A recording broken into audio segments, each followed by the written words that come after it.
I never thought I'd be the type of woman who would invite her husband's mistress to dinner. But then again, I never thought my husband of 8 years would betray me with my wedding photographer.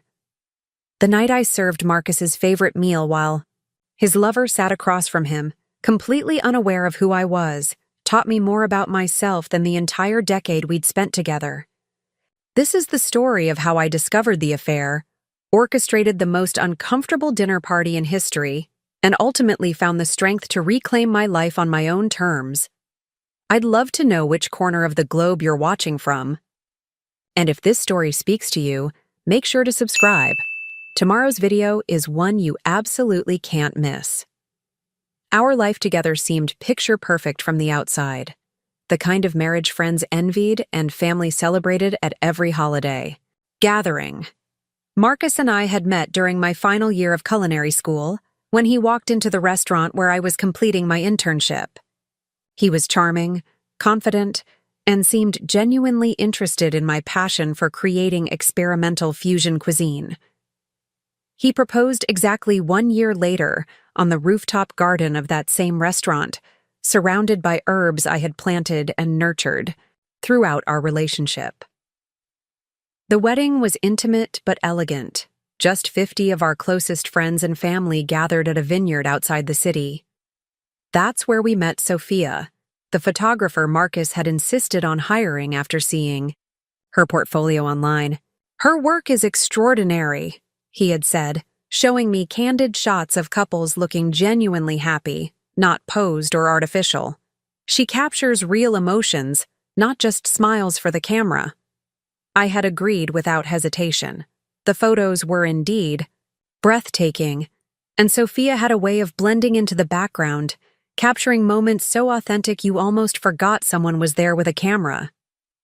She delivered our wedding album 3 weeks later, a stunning collection of images that told the story of our day perfectly. Marcus had seemed particularly pleased with the results. 5 years into our marriage, we bought a charming craftsman-style home in a neighborhood just outside downtown. Marcus's architecture firm was thriving, and I had finally opened my own restaurant, Maison, which had quickly become one of the most talked-about dining spots in the city. We were busy, certainly, but we made time for each other. Date nights every Friday, weekend getaways every few months, and an annual trip abroad to explore new cuisines and cultures. Our routine was comfortable, predictable in the best way. Marcus would leave for work around 7, stopping by the kitchen to kiss me goodbye as I prepared breakfast.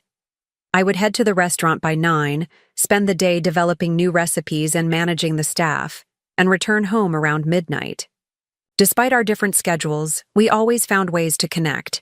He would leave notes in my cookbook, and I would prepare meals for him to reheat when he got hungry late at night.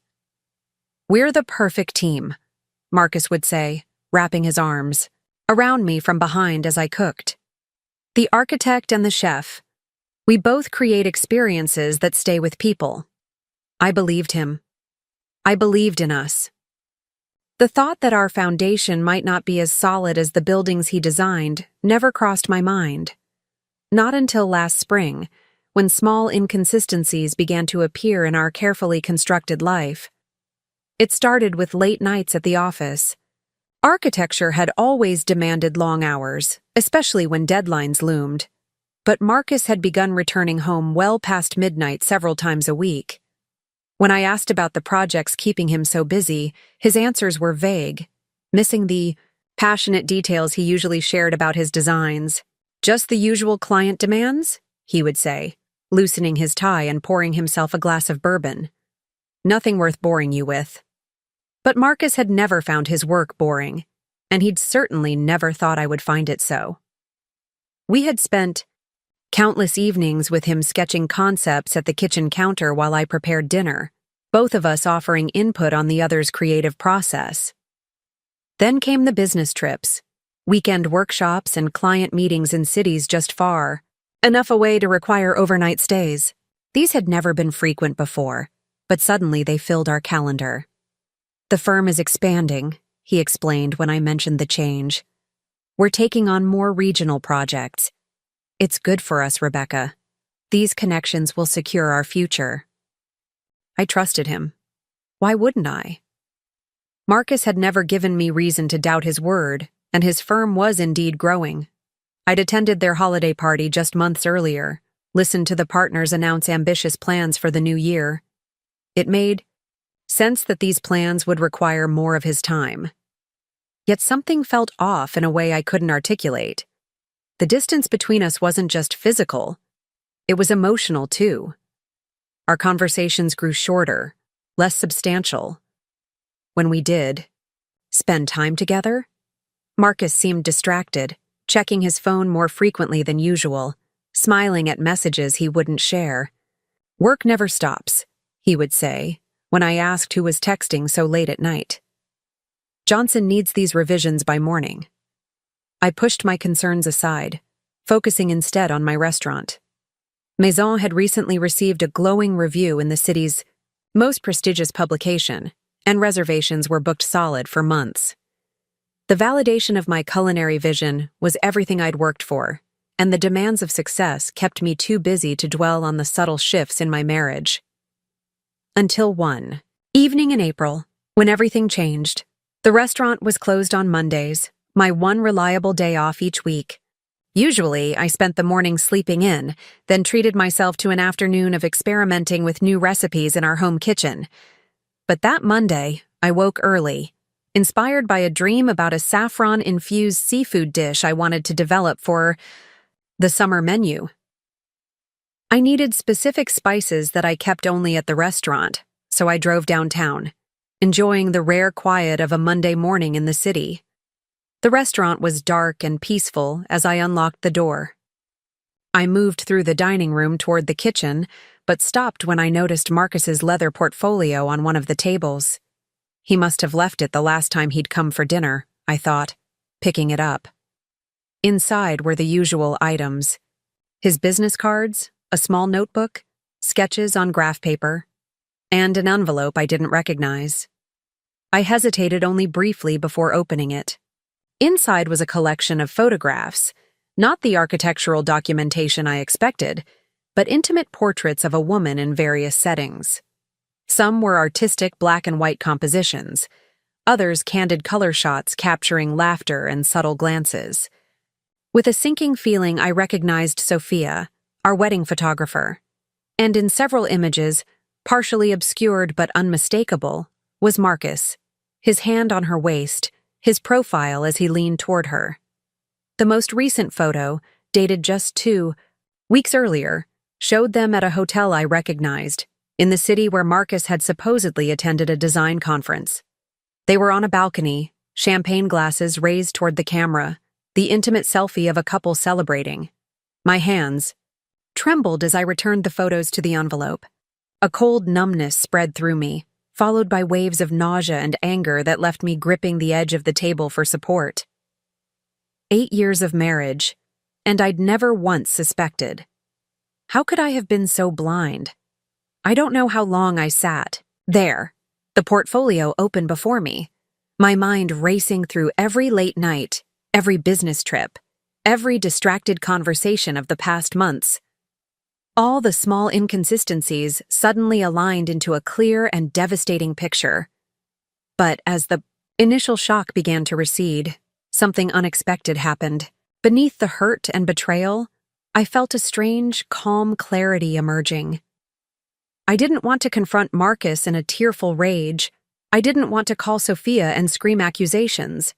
I wanted something more satisfying, something that would force both of them to face the reality of their deception. That's when the idea came to me, audacious and possibly insane, but somehow perfect. I would invite Sophia to dinner, not just any dinner, but an intimate chef's table experience at Maison. I would serve them the most exquisite meal of my career, with my husband and his mistress as the unsuspecting guests of honor. As I drove home, the plan crystallized in my mind.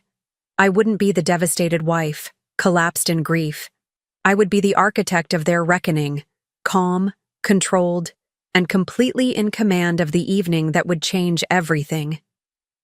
Returned home that Monday afternoon with the leather portfolio tucked under my arm, my mind spinning with possibilities.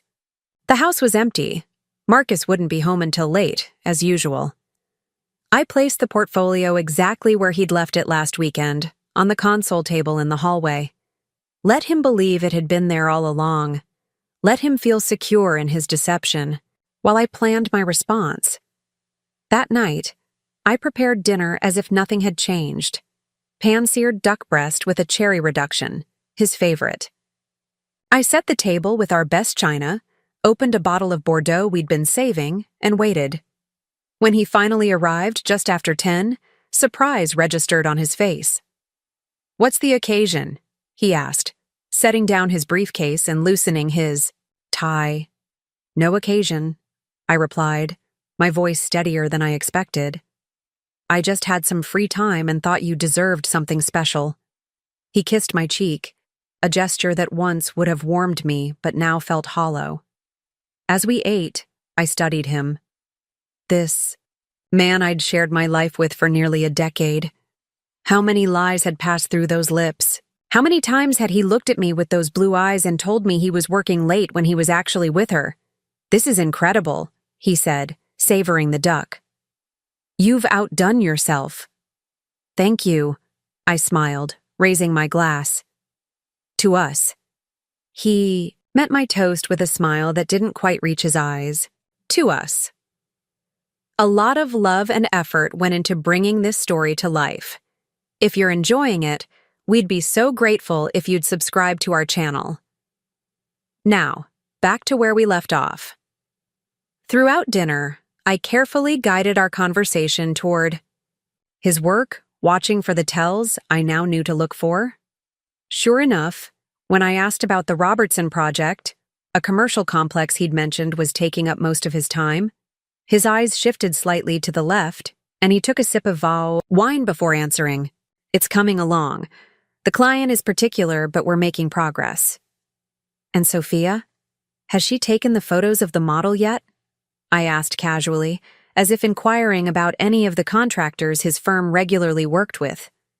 His fork paused midway, to his mouth, just for a second, so brief anyone else might have missed it. But I saw the momentary freeze, the quick recalibration. "Sophia? Your photographer. You mentioned she might document the project for your portfolio." Another lie I was testing. He'd never mentioned any such thing. "Oh, right," he recovered smoothly. "Not yet. We're still finalizing the model before any documentation." I nodded, taking a slow sip of wine. Every word out of his mouth confirmed what I already knew. I'd been married to a stranger all along. A talented liar who could fabricate details on the spot without hesitation. "I was thinking," I said as I served dessert, a dark chocolate soufflé with Grand Marnier. "We should host a dinner party soon. It's been ages since we entertained. Maybe invite some of your colleagues from the firm." Marcus looked relieved at the change of subject. "That would be nice, though you know how busy the restaurant keeps you." "I'll make time," I insisted. In fact, I was thinking of doing something special at Maison, a private chef's table event. You could invite some of your important clients, make it a networking opportunity.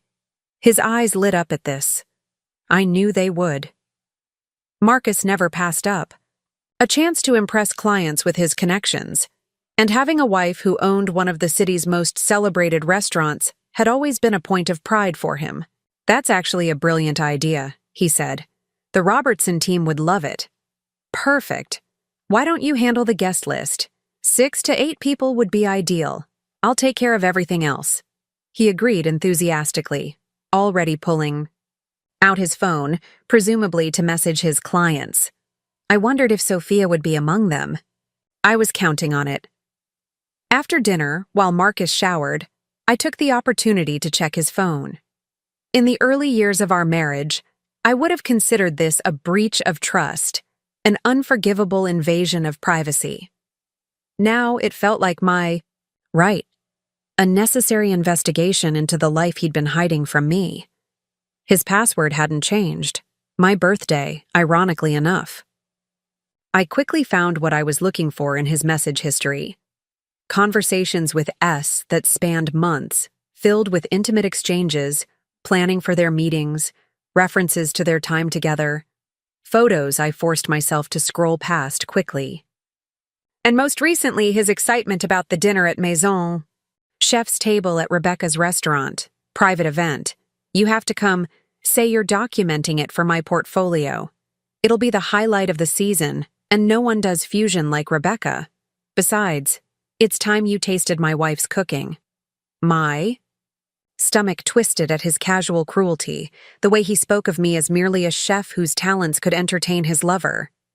But beneath the pain, my resolve strengthened. This was exactly what I'd hoped for. He was playing right into my hands. I returned his phone to the nightstand just as the shower turned off. When he came to bed, I pretended to be asleep, unable to bear his touch. Morning couldn't come quickly. Enough. The next few days passed in a haze of meticulous planning. At Maison, I told my staff we'd be hosting a special private event the following week. An exclusive chef's table experience for some of my husband's important clients. I selected my most trusted team members for service that night and began developing a menu that would showcase every culinary skill I possessed. Each dish would tell a story, our story, though only I would know the full meaning behind the carefully crafted courses.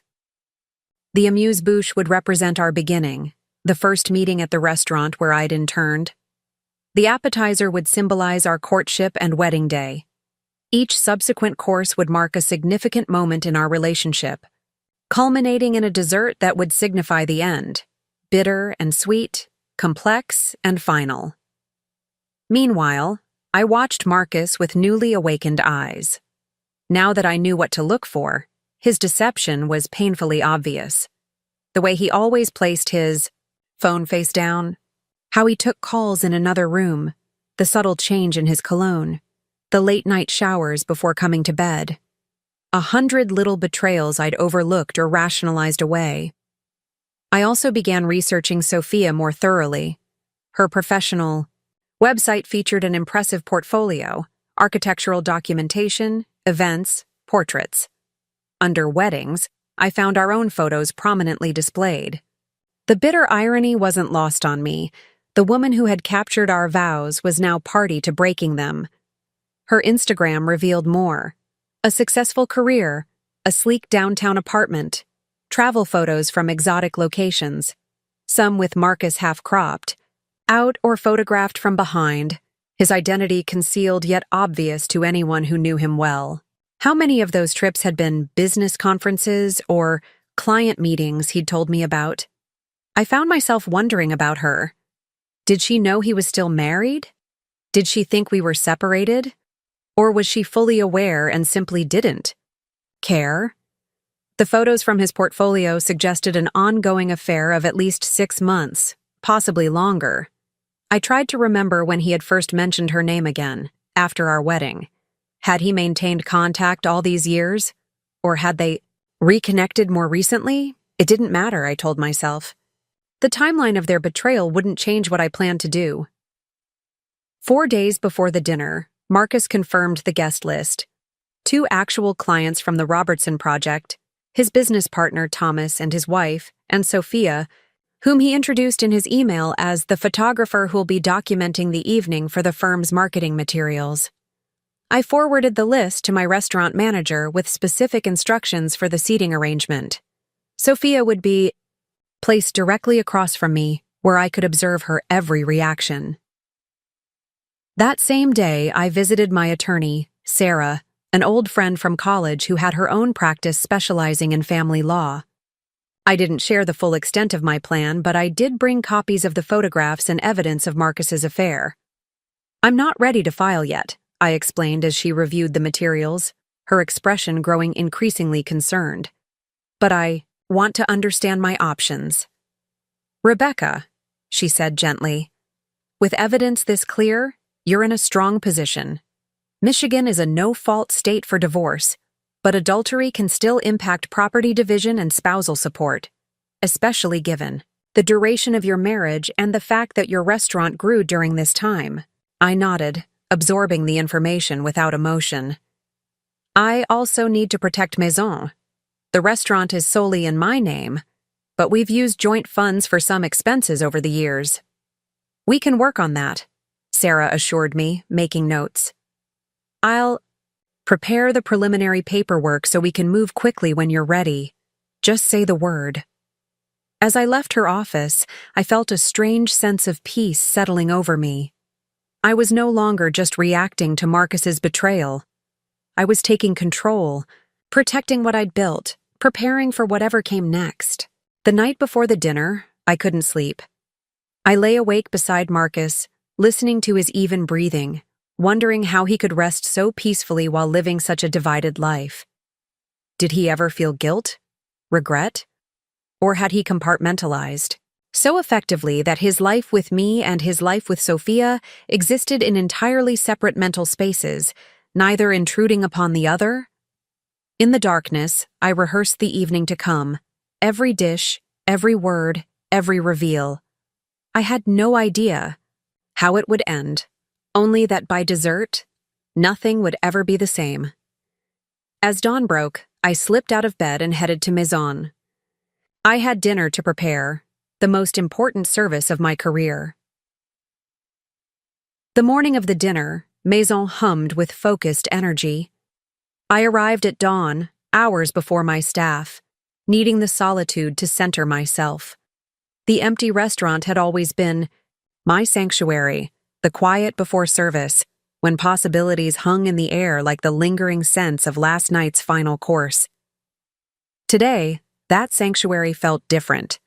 As I moved through the kitchen, gathering ingredients and reviewing my meticulously planned menu, each action felt weighted with purpose beyond the culinary. Today's preparation wasn't just about food, it was about justice, revelation, perhaps even closure. My sous chef, Eliza, arrived at 8, followed shortly by the rest of my hand-picked team. They sensed something significant about tonight's event, though none knew the true nature of what would unfold. Eliza, who had been with me since we'd opened Maison, studied my face with concern. "Everything all right, chef? You seem intense this morning." I managed a smile. "Just want tonight to be perfect. It's important to Marcus." She nodded, though her eyes held questions she was too professional to ask. That was the beauty of kitchen hierarchy. In this domain, my word was law, my privacy, respected. Unlike my marriage, where privacy had become a weapon wielded against me. By noon, the prep was well underway, stocks simmering, sauces reducing, delicate components being assembled with surgical precision. I focused on the amuse-bouche, tiny works of art that would begin the narrative of the evening. Seared scallops with citrus foam and a micro-herb garnish, reminiscent of the first dish I'd ever served Marcus. "Remember what I said about this dish?" He had asked on our third date, after taking me to dinner at the restaurant where we'd met. "That the chef understood balance," I'd replied, pleased he'd noticed the careful interplay of flavors. Exactly. Sweet, acidic, savory, all in perfect harmony. He'd reached for my hand then, his touch electric. Like us. Now, 8 years later, I infused that same dish with new meaning. The balance remained, but I'd added a hidden element, a subtle bitterness that would only register after the initial sweetness faded. Just like our marriage. As service time approached, I stepped away to change into my chef's whites, freshly pressed and spotless. In the small office bathroom, I studied my reflection. The woman staring back at me looked composed, professional, betraying none of the turmoil beneath. I applied a light touch of makeup, something I rarely bothered with for regular service, and pulled my dark hair into a tight, neat bun. Tonight, I needed to be flawless, unreadable, in control. My phone buzzed with a text from Marcus. "Everyone confirmed. We'll be there at 7:30. Can't wait. This means a lot to me." I didn't doubt that. This dinner would secure important clients, impress his business partner, and allow him to show off both his successful wife and his mistress in the same room. A perverse thrill I imagined he couldn't resist. The audacity still astounded me. Did he think me so oblivious? Or did he simply not care if I discovered the truth? At 7, I gathered my staff for final instructions. The private dining room was set perfectly. Crisp white linens, gleaming silverware, crystal that caught the soft lighting and scattered it like stars across the table.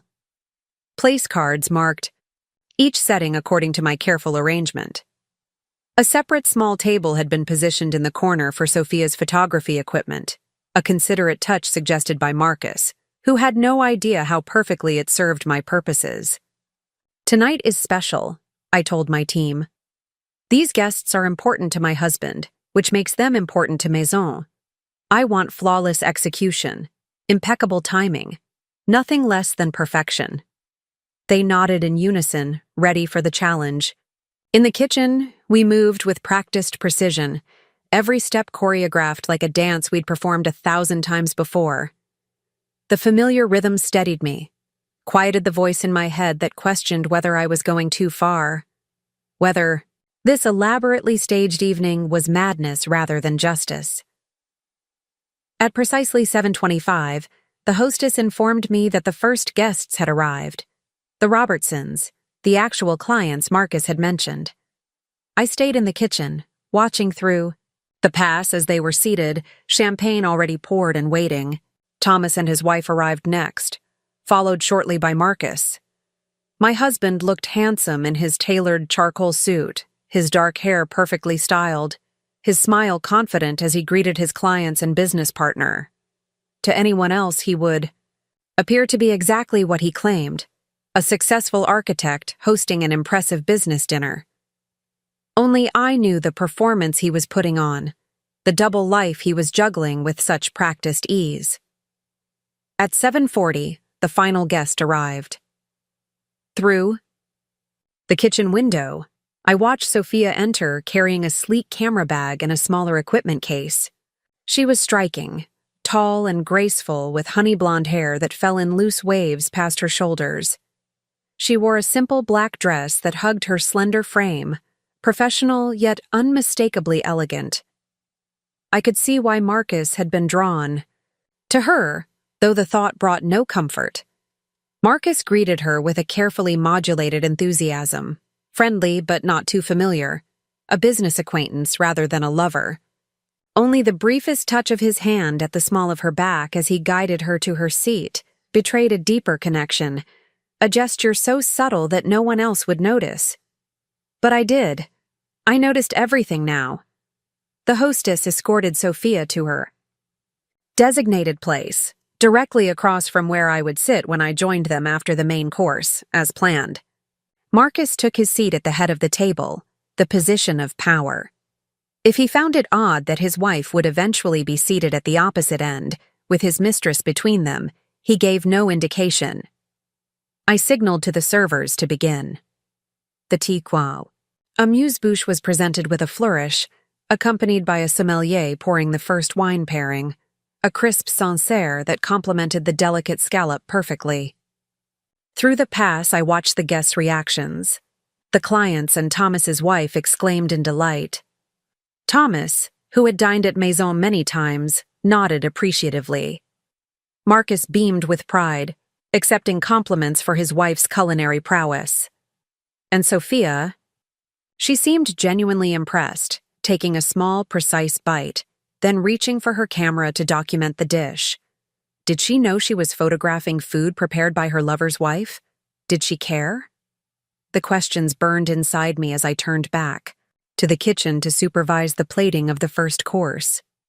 As each meticulously crafted dish made its way to the table, I monitored the diners' reactions, particularly Sophia's.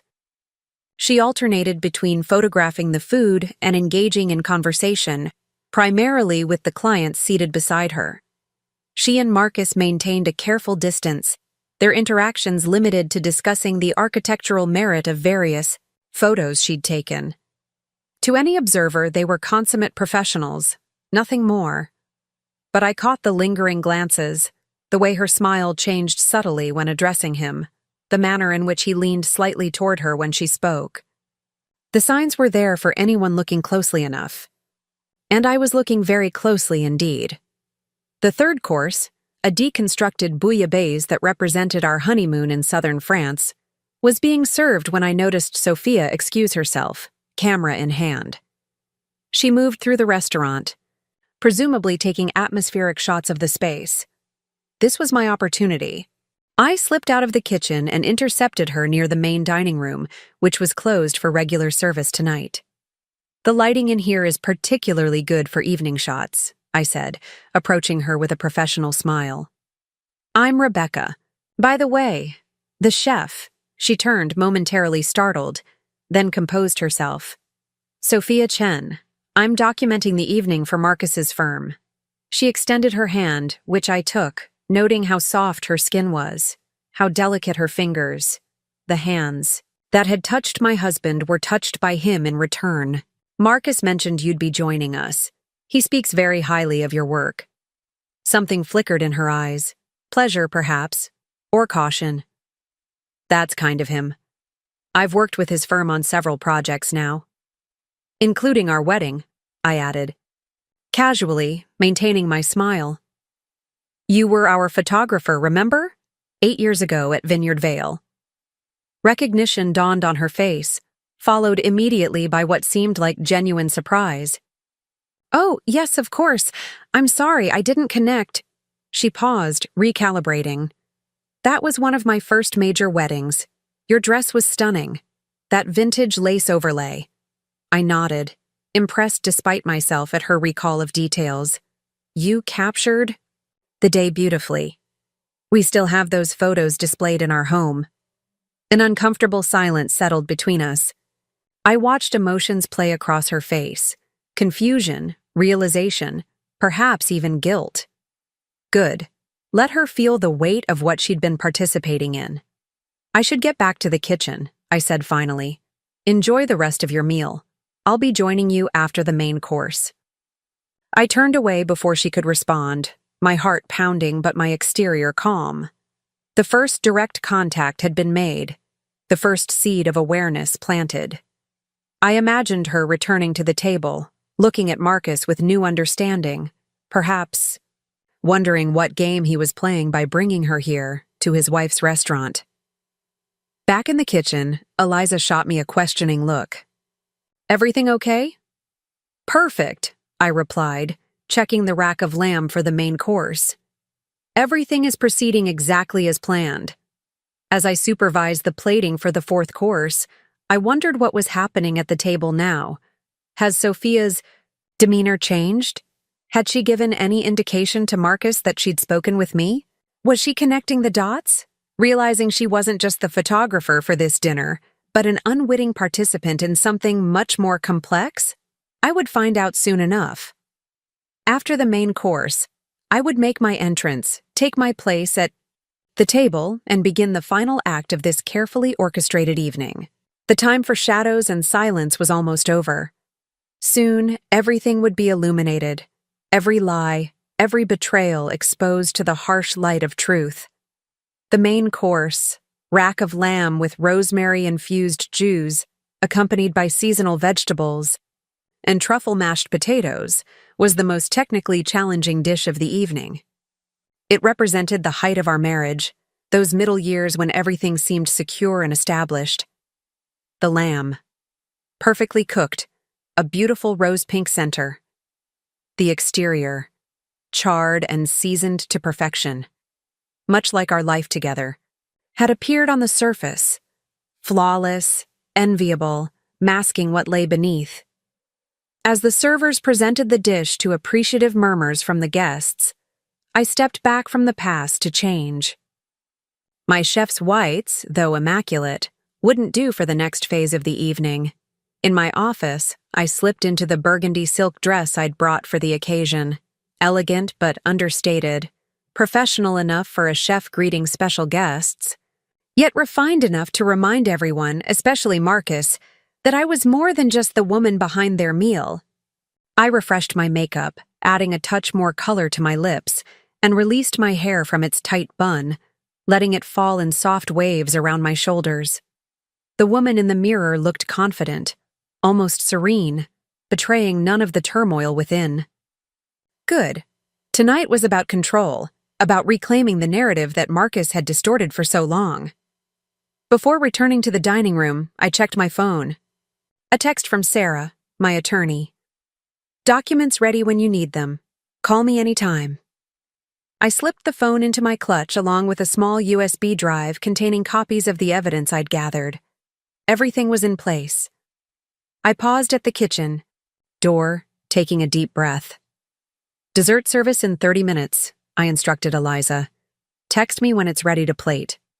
She nodded, curiosity evident in her eyes, but professionalism keeping her questions at bay. Yes, chef.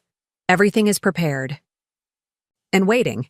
With another steadying breath, I pushed through the door and made my entrance into the private dining room. Conversation halted as heads turned toward me. Marcus rose to his feet, his smile warm and proud, the devoted husband welcoming his talented wife. And here she is, he announced, gesturing grandly. The creative genius behind tonight's extraordinary meal. The clients applauded. Thomas raised his wine glass in salute, and his wife beamed at me. Only Sophia's reaction interested me. Truly. She had frozen, her camera halfway to her face, her expression a complex mixture of recognition, confusion, and what might have been the first flickers of understanding. Thank you all for coming, I said, moving to take my designated seat at the opposite end of the table from Marcus, with Sophia now positioned perfectly between us. I hope you've enjoyed the journey so far. It's been incredible, Mrs. Robertson gushed. Each course is more impressive than the last. Rebecca has always had a gift for telling stories through food, Marcus said, his voice warm with what anyone else would interpret as genuine affection. Every element on the plate has meaning, I smiled, meeting his gaze directly. Indeed. Tonight's menu is particularly special, a culinary journey through significant moments. Oh? Thomas's wife leaned forward eagerly. Would you mind sharing the inspiration behind each course? I've always been fascinated by the creative process. This was my opening, the moment I'd been waiting for. Of course, I replied, reaching for my wine glass. The amuse-bouche represented beginnings, specifically, the first dish I ever served to Marcus when we met at Bellini's, where I was interning. The scallop, delicate yet assertive, caught his attention immediately. Marcus nodded, his expression nostalgic. I knew from that first bite I had to know the chef. The first course, I continued, with its contrasting textures and temperatures, symbolized our courtship. The excitement, the discovery, the balance we found in each other. I turned slightly toward Sophia, who was watching me with increasing discomfort. The second course drew inspiration from our wedding day. The celebration of a union meant to last a lifetime, captured so beautifully by the photographer present. Sophia's hand trembled slightly as she reached for her water glass. Marcus's smile remained fixed, but I noticed a new tension in his jaw, a slight narrowing of his eyes as he began to sense the direction of my narrative. The bouillabaisse, I went on, recalled our honeymoon in Marseille, the merging of separate elements into a harmonious whole. And the lamb we've just enjoyed represents the solid foundation we built together. Impressive from the outside, perfectly executed. I paused, taking a deliberate sip of wine. Dessert, when it arrives, will complete our story. It's rather unexpected finale. An uncomfortable silence settled over the table. The clients, oblivious to the undercurrents, smiled appreciatively. Thomas, more perceptive, glanced between Marcus and me with growing awareness that something beyond a simple business dinner was unfolding. Marcus cleared his throat. Rebecca has always had a flair for the dramatic, he said, attempting to lighten the mood. It's one of the things I love most about her. Is it? I asked quietly. I thought you preferred simplicity these days, something less complicated. His smile faltered for just a second before he recovered. In architecture, perhaps. In cuisine, I value your creative complexity. Fascinating, I murmured, turning to address one of the clients. Mr. Robertson, Marcus tells me your project is making excellent progress. He's been working such long hours, often not home until well past midnight. Mr. Robertson looked surprised. Really? We've been keeping regular hours on this one. Nothing that should keep anyone past 7 or 8. At the latest. I feigned confusion. How strange. Perhaps I've misunderstood. Marcus, you mentioned heading to their site last Friday morning, didn't you? For that emergency consultation? Robertson looked even more confused. We didn't have any emergency last week. Everything's been on schedule. Marcus's composure slipped further, a flash of panic crossing his features before he forced another smile. Rebecca's confusing it with the Wellington project. Easy to mix up when I'm juggling so many clients. Of course, I nodded, all innocence. My mistake. It's hard to keep track sometimes when you're so busy. I turned my attention to Sophia, who had remained silent, her camera now resting unused beside her plate. I'm curious about your work. Sophia, how long have you been collaborating with Marcus's firm? She swallowed visibly before answering. About 6 months officially, though we've known each other longer. 8 years, I clarified with a smile. Since our wedding. Though I don't recall seeing your name on any of the firm's previous projects. Is architectural photography a recent specialization for you? Relatively, she managed, her voice strained. I've always done a mix of work, weddings, events, commercials. And personal photography? I asked mildly. Intimate portraits, that sort of thing? Marcus coughed suddenly, nearly choking on his wine. Perhaps we should discuss the actual Robertson project, he suggested, his voice tight. Since they're our guests of honor tonight. Of course, I agreed smoothly. Though I'm equally interested in all your work, Marcus. Every project, every collaboration, every creative partnership. The tension at the table was now palpable. Thomas was watching Marcus with growing suspicion, his wife looked uncomfortable, and the Robertsons seemed increasingly confused by the strange undercurrents. Sophia stared fixedly at her plate, her cheeks flushed. My phone vibrated silently in my clutch, Eliza's signal that dessert was ready. Perfect timing. If you'll excuse me for just a moment, I said, rising gracefully. I need to oversee the final course. Please, continue enjoying your wine. In the kitchen, I found the desserts already plated. Individual dark chocolate soufflés, rising magnificently from their ramekins, accompanied by a bitter orange sauce and a delicate sugar sculpture that resembled shattered glass. The finishing touch waited on a small tray. 6 envelopes, 1 for each guest. What are those? Eliza asked as I arranged them beside each dessert plate.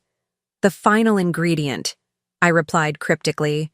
Essential to the complete experience. When I returned to the dining room, Marcus was engaged in animated conversation with the clients, clearly trying to steer the evening back to safer ground.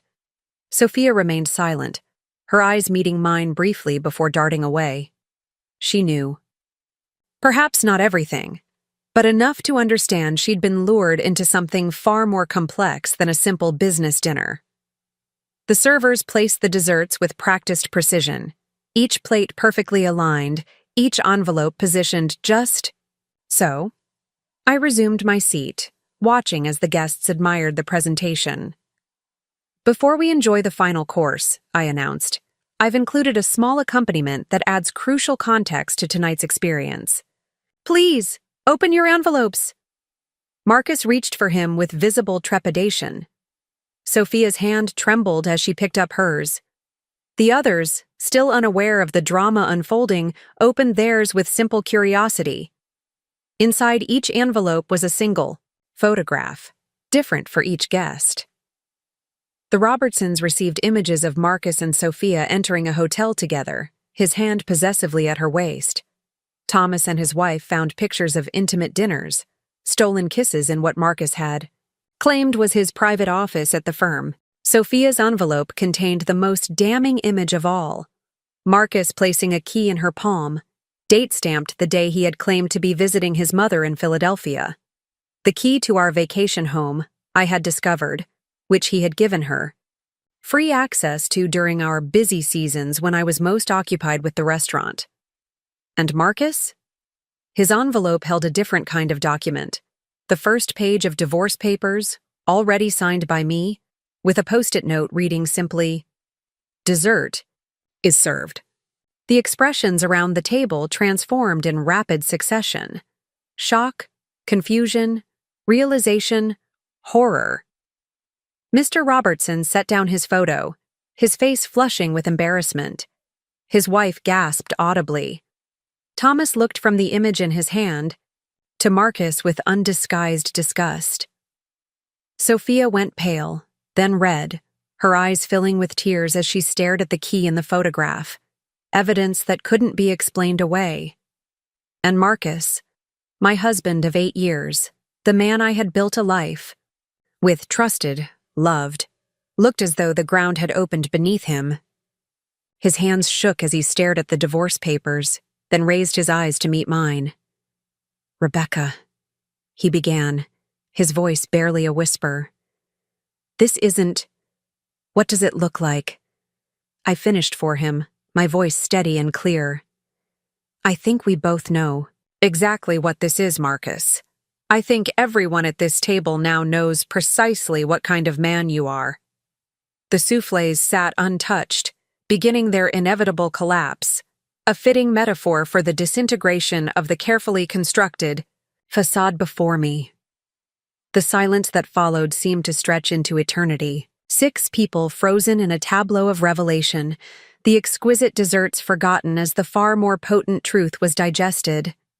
I waited, my hands clasped calmly on the table before me, watching as the full impact of what I'd orchestrated rippled through the room. Mrs. Robertson was the first to react. She set down her photograph with trembling fingers and stood abruptly. "We should go," she murmured to her husband, unable to meet anyone's eyes. Mr. Robertson nodded, his face flushed with embarrassment.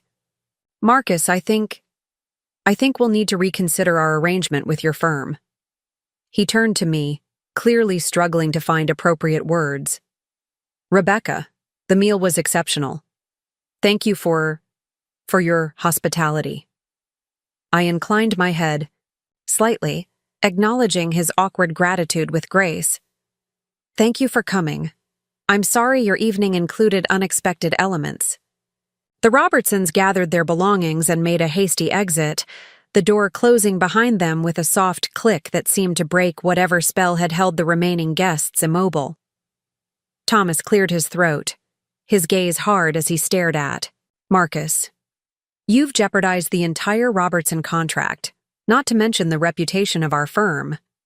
He turned to his wife. "We should leave as well."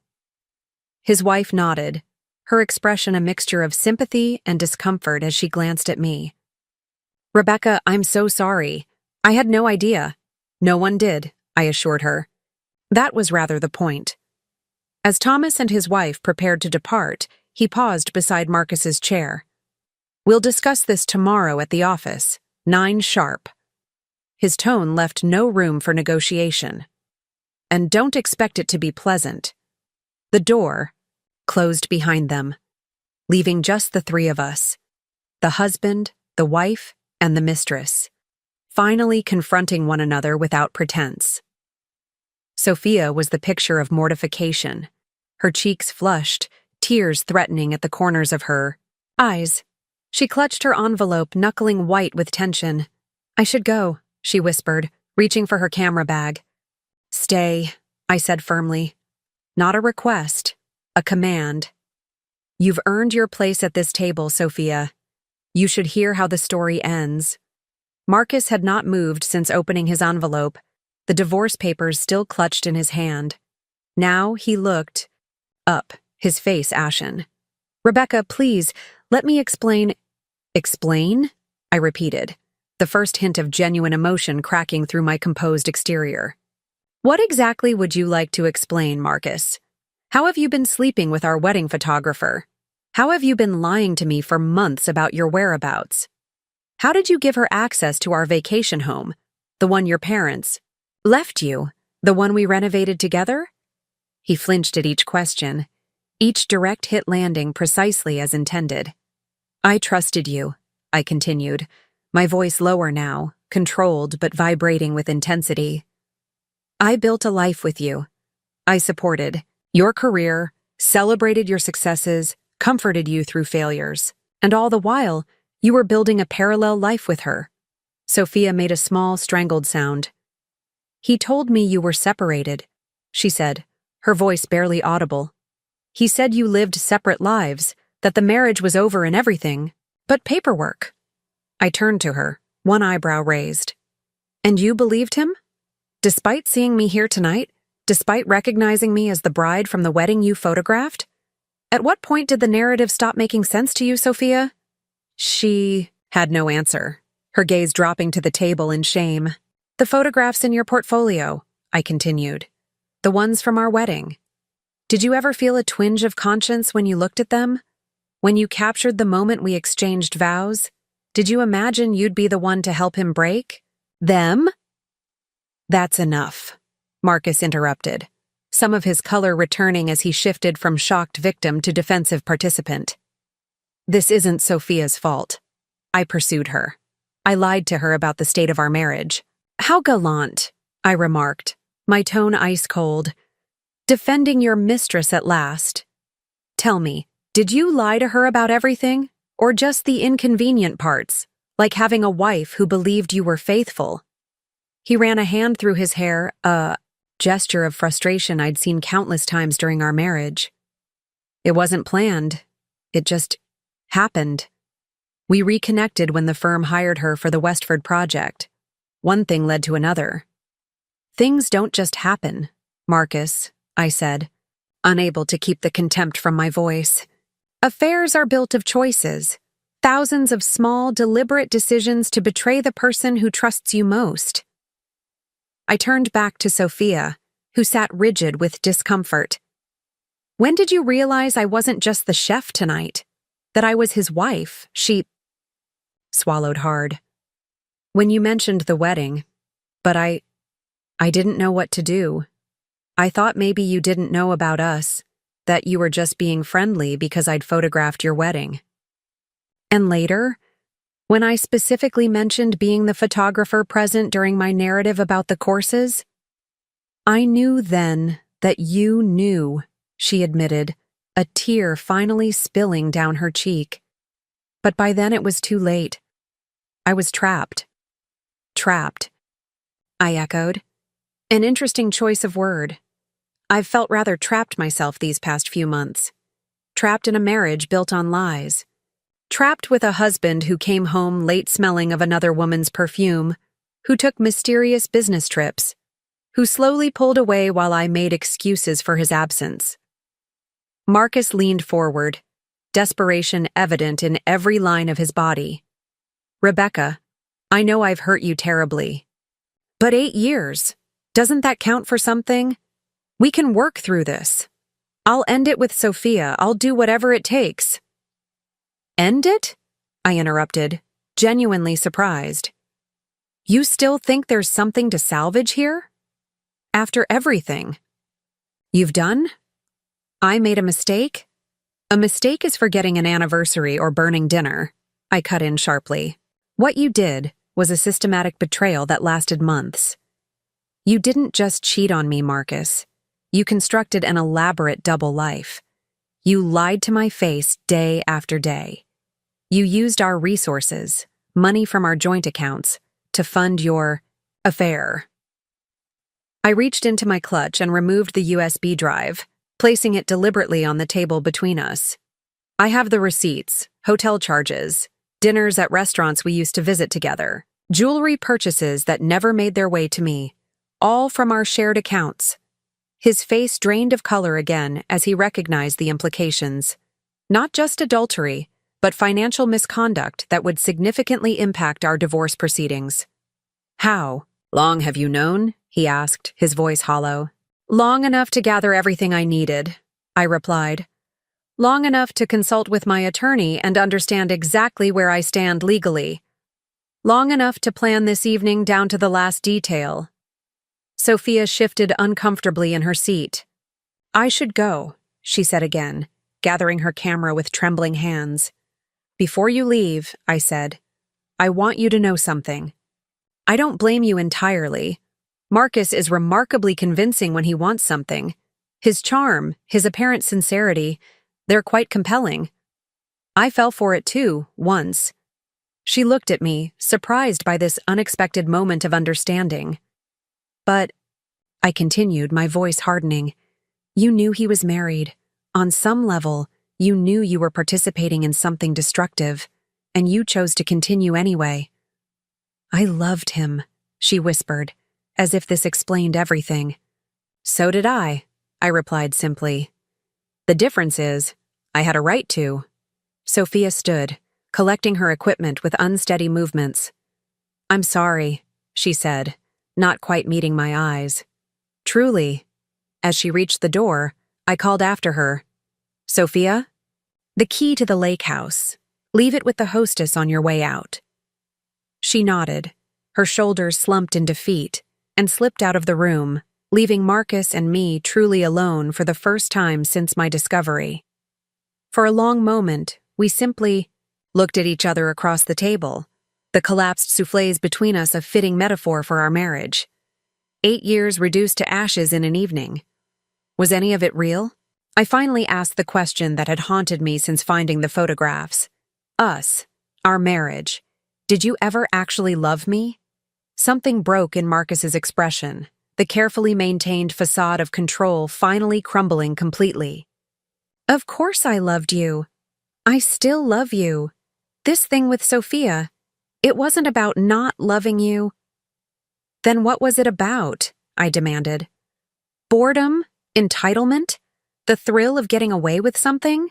He shook his head, struggling to articulate. Something even he didn't seem to fully understand. I don't know. Maybe all of those things. You were so focused on the restaurant, always working late, passionate about building your brand. I felt sidelined, unimportant. So this is my fault? My success drove you to infidelity? The anger I'd been suppressing all evening flared hot and bright. I built this restaurant while supporting your career, Marcus. I cheered at every promotion, listened to every work story, massaged your ego when clients were difficult. Don't you dare blame my success for your weakness. That's not what I meant, he protested, but the damage was done. I could see the calculation. In his eyes, the attempt to shift blame that revealed his true character more clearly than any confession could have. I think we're finished here, I said, standing abruptly. The divorce papers are already filed. My attorney will contact yours. Tomorrow. Marcus stood as well, panic replacing his defensive posture. Rebecca, please. This dinner, these photos, you've made your point, but we can move past this. Couples recover from affairs all the time. We could try counseling. No, I said firmly, the single syllable carrying the weight of absolute certainty. There's nothing to recover, Marcus. What we had is dead. You killed it, methodically and deliberately, every time you chose her over me, every lie you told, every moment you pretended to be the husband I thought you were. I gathered my clutch, suddenly exhausted. The adrenaline that had carried me through the evening was receding, leaving in its wake a bone-deep weariness. You should go, I told him, moving toward the door. The staff will see you out. What about the house? Our things? He asked, the practical concerns of separation already intruding on the emotional wreckage. My attorney will be in touch about the division of assets, I replied.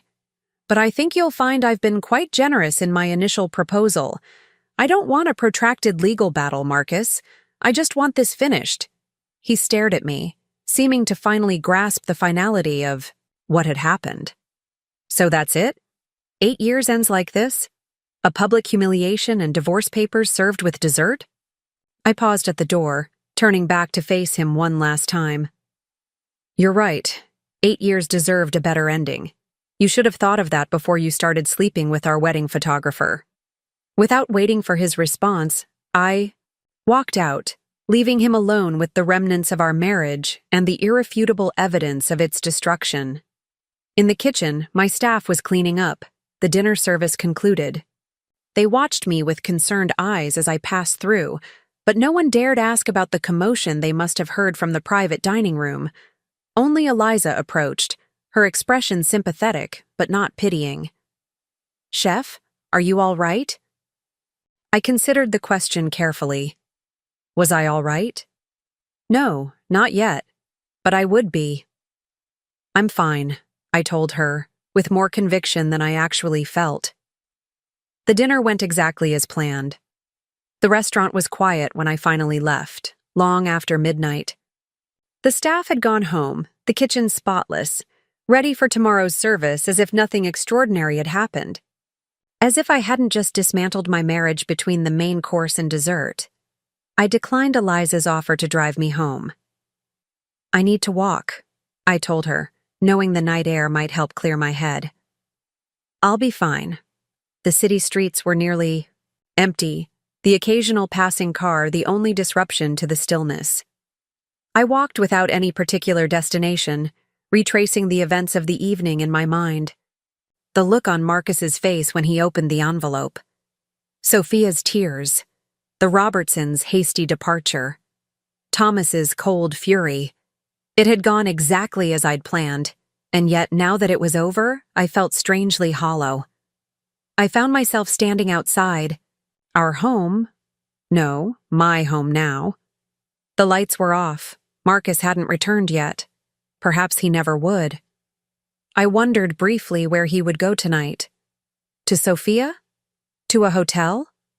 I discovered, somewhat to my surprise, that I didn't particularly care.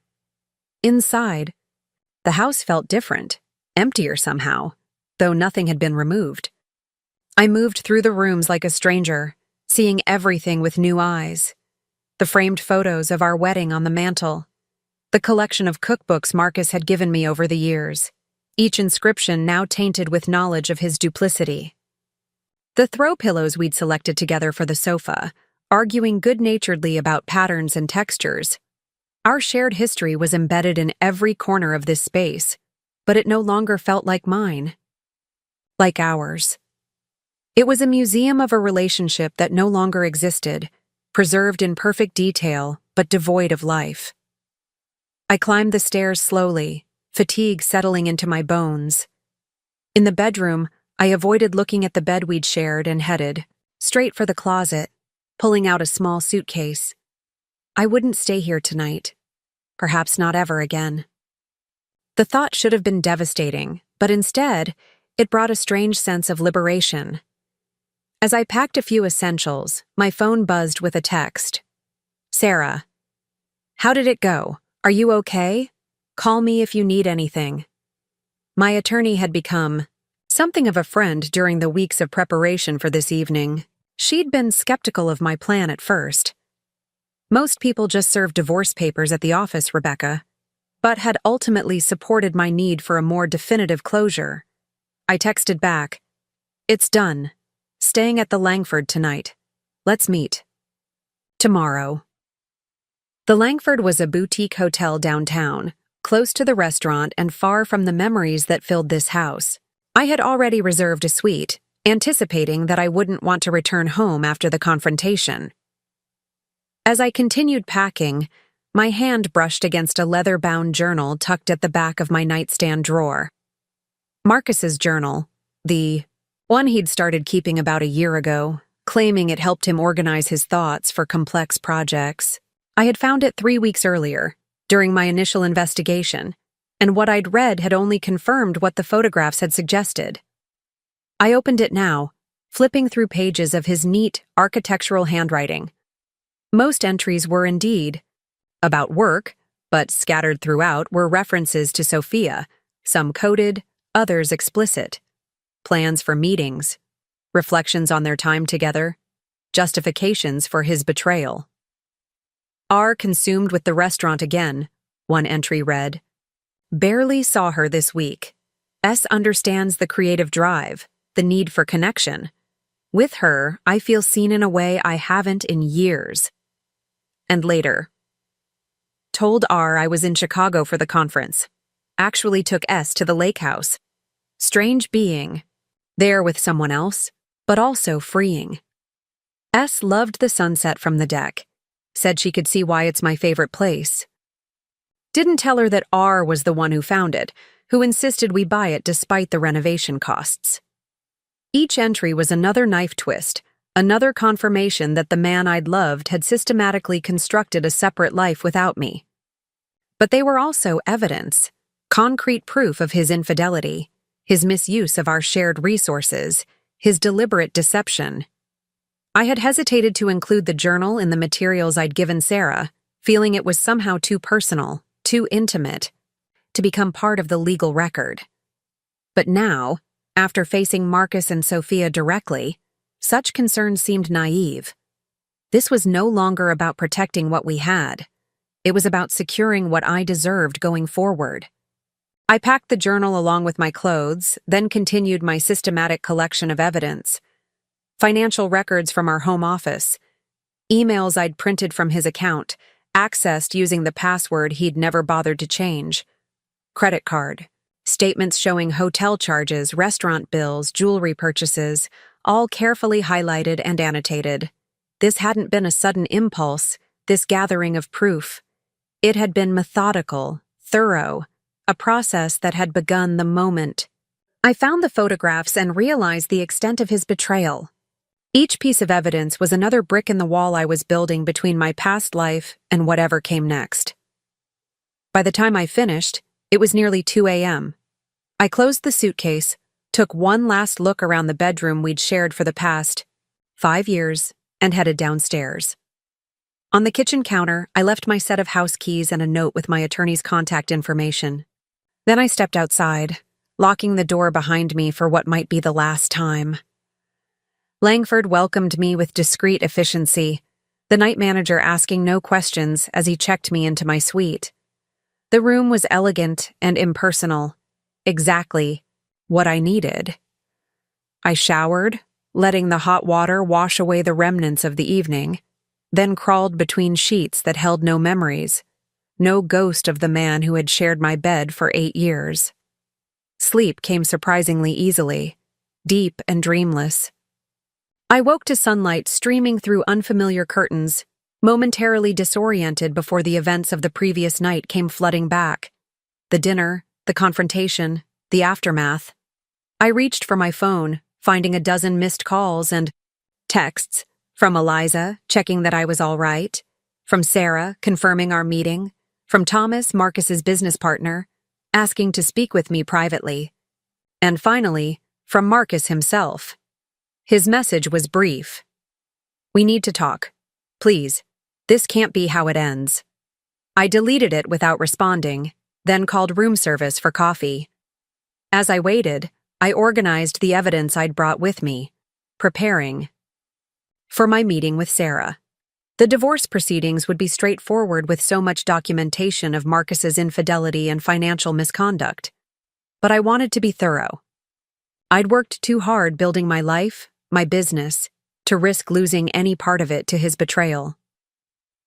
Sarah met me in the hotel's private dining room at 10, dressed in her usual impeccable suit, her expression a careful balance of professional detachment and personal concern. "You look better than I expected," she said as she took the seat across from me. "How are you really doing?" "I'm okay," I replied, surprised to find it wasn't entirely a lie. "Last night was intense, but also cathartic, in a way." She nodded, understanding. "And the confrontation with Marcus and this woman, Sophia, did you get what you needed from it?" I considered the question carefully. Had I? I'd certainly want answers, certainly. Wanted to see the truth reflected in their faces, to force them to acknowledge what they'd done. But more than that, I'd needed to reclaim my narrative, to transform myself from unwitting victim to active agent in my own story. I think so, I said finally. It wasn't about revenge exactly. It was about taking control back, making them face what they'd done in a way that couldn't be minimized or explained away. From what you've told me about the dinner, I'd say you succeeded. Sarah smiled slightly. Serving divorce papers with dessert was a particularly inspired touch. Culinary theater at its finest, I agreed, a ghost of humor surfacing despite everything. Sarah's expression grew more serious as she glanced at the folder I'd placed on the table. You have additional evidence? I nodded, opening the folder and extracting Marcus's journal. This is the most personal piece. I wasn't sure about including it before, but now, I think it's necessary. She took it carefully, scanning a few pages with professional dispassion. This establishes a timeline of the affair, documents his misuse of joint assets, and clearly shows intent to deceive. It's exactly what we need to strengthen our position. Will the divorce be complicated? I asked, though I already knew the answer. Sarah had prepared me well over the past weeks. With this level of documentation? No. Michigan is a no-fault state, but adultery and financial misconduct are still relevant factors in property division. The fact that your restaurant predates the marriage helps. It's clearly a separate property. The house might be more complex since you purchased it together, but given the circumstances, I don't anticipate major disputes. She closed the journal and returned it to the folder. Marcus would be wise to settle quickly and quietly. If this goes to court, the evidence you've gathered would be damaging not just personally, but professionally. Those clients who witnessed the reveal last night, the Robertsons, they've already seen enough to raise serious questions about his judgment and integrity. I hadn't considered the professional consequences for Marcus, though Thomas's cold fury had suggested there would be repercussions at the firm. A part of me felt a twinge of guilt. I hadn't set out to destroy his career, but another part, the part still raw with betrayal, couldn't summon much sympathy. He's already trying to contact me, I told Sarah, showing her the text. I want to talk. That's to be expected, she said, unsurprised. The impulsive reaction after being caught is usually to try to minimize, explain, beg for another chance. My advice? Maintain distance. Any communication should go through me for now. What about the house? My clothes? My books? We can arrange for you to collect your personal belongings with a neutral third party present. As for the house itself, that will be part of the property settlement. Would you want to keep it? I shook my head without hesitation. No. Too many memories. I'd prefer to sell it and divide the proceeds. Sarah made a note. That's the simplest approach. We'll include it in our initial settlement proposal. As we continued discussing the practical aspects of disentangling my life from Marcus's, I felt a strange sense of clarity emerging from the emotional fog of the past weeks. This was the next phase, the methodical deconstruction of a shared life, reducing 8 years to assets and liabilities to be divided. There's one more thing, I said as our meeting drew to a close. My name. I want to change it back to Lawson, as soon as possible. Sarah nodded, understanding the significance of the request, reclaiming my identity, shedding the last visible connection to the marriage that had defined me for so long. We can file that paperwork today, she assured me. It's a straightforward process. As I gathered my evidence preparing to leave, Sarah placed a hand on mine, a rare gesture of personal connection from the typically reserved attorney. Rebecca, she said quietly, what you did last night took remarkable courage. Not many people would have the strength to confront betrayal so directly, so completely. Whatever happens next, remember that. Her words stayed with me as I left the hotel, stepping out into a day that somehow seemed brighter, clearer than the one before. The path ahead wasn't certain. Divorce, rebuilding, rediscovering who I was beyond the partnership I'd thought would last a lifetime. but for the first time since finding those photographs, I felt ready to face it. The evidence was gathered. The truth is exposed. Now it was time to begin again. 3 days after the dinner, I returned to Maison for the first time. The restaurant had continued operating without me.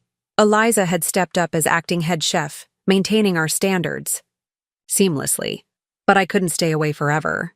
This place was my creation, my passion, the one part of my life that remained untainted by Marcus's betrayal. Still, walking through those doors felt different now. The staff greeted me with a mixture of concern and curiosity. Clearly, rumors had circulated about what had happened in the private dining room that night. I didn't offer explanations. Some boundaries needed to remain intact, even as others had been irrevocably breached. The reviews from last week's service were excellent, Eliza reported as we walked through the kitchen together.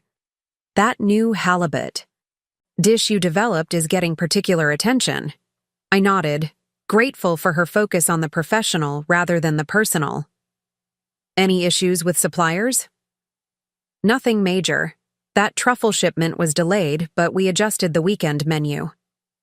We continued our inspection, discussing menu rotations, staff schedules, the upcoming visit from the health inspector, the normal rhythms of restaurant life that had once been the center of my world.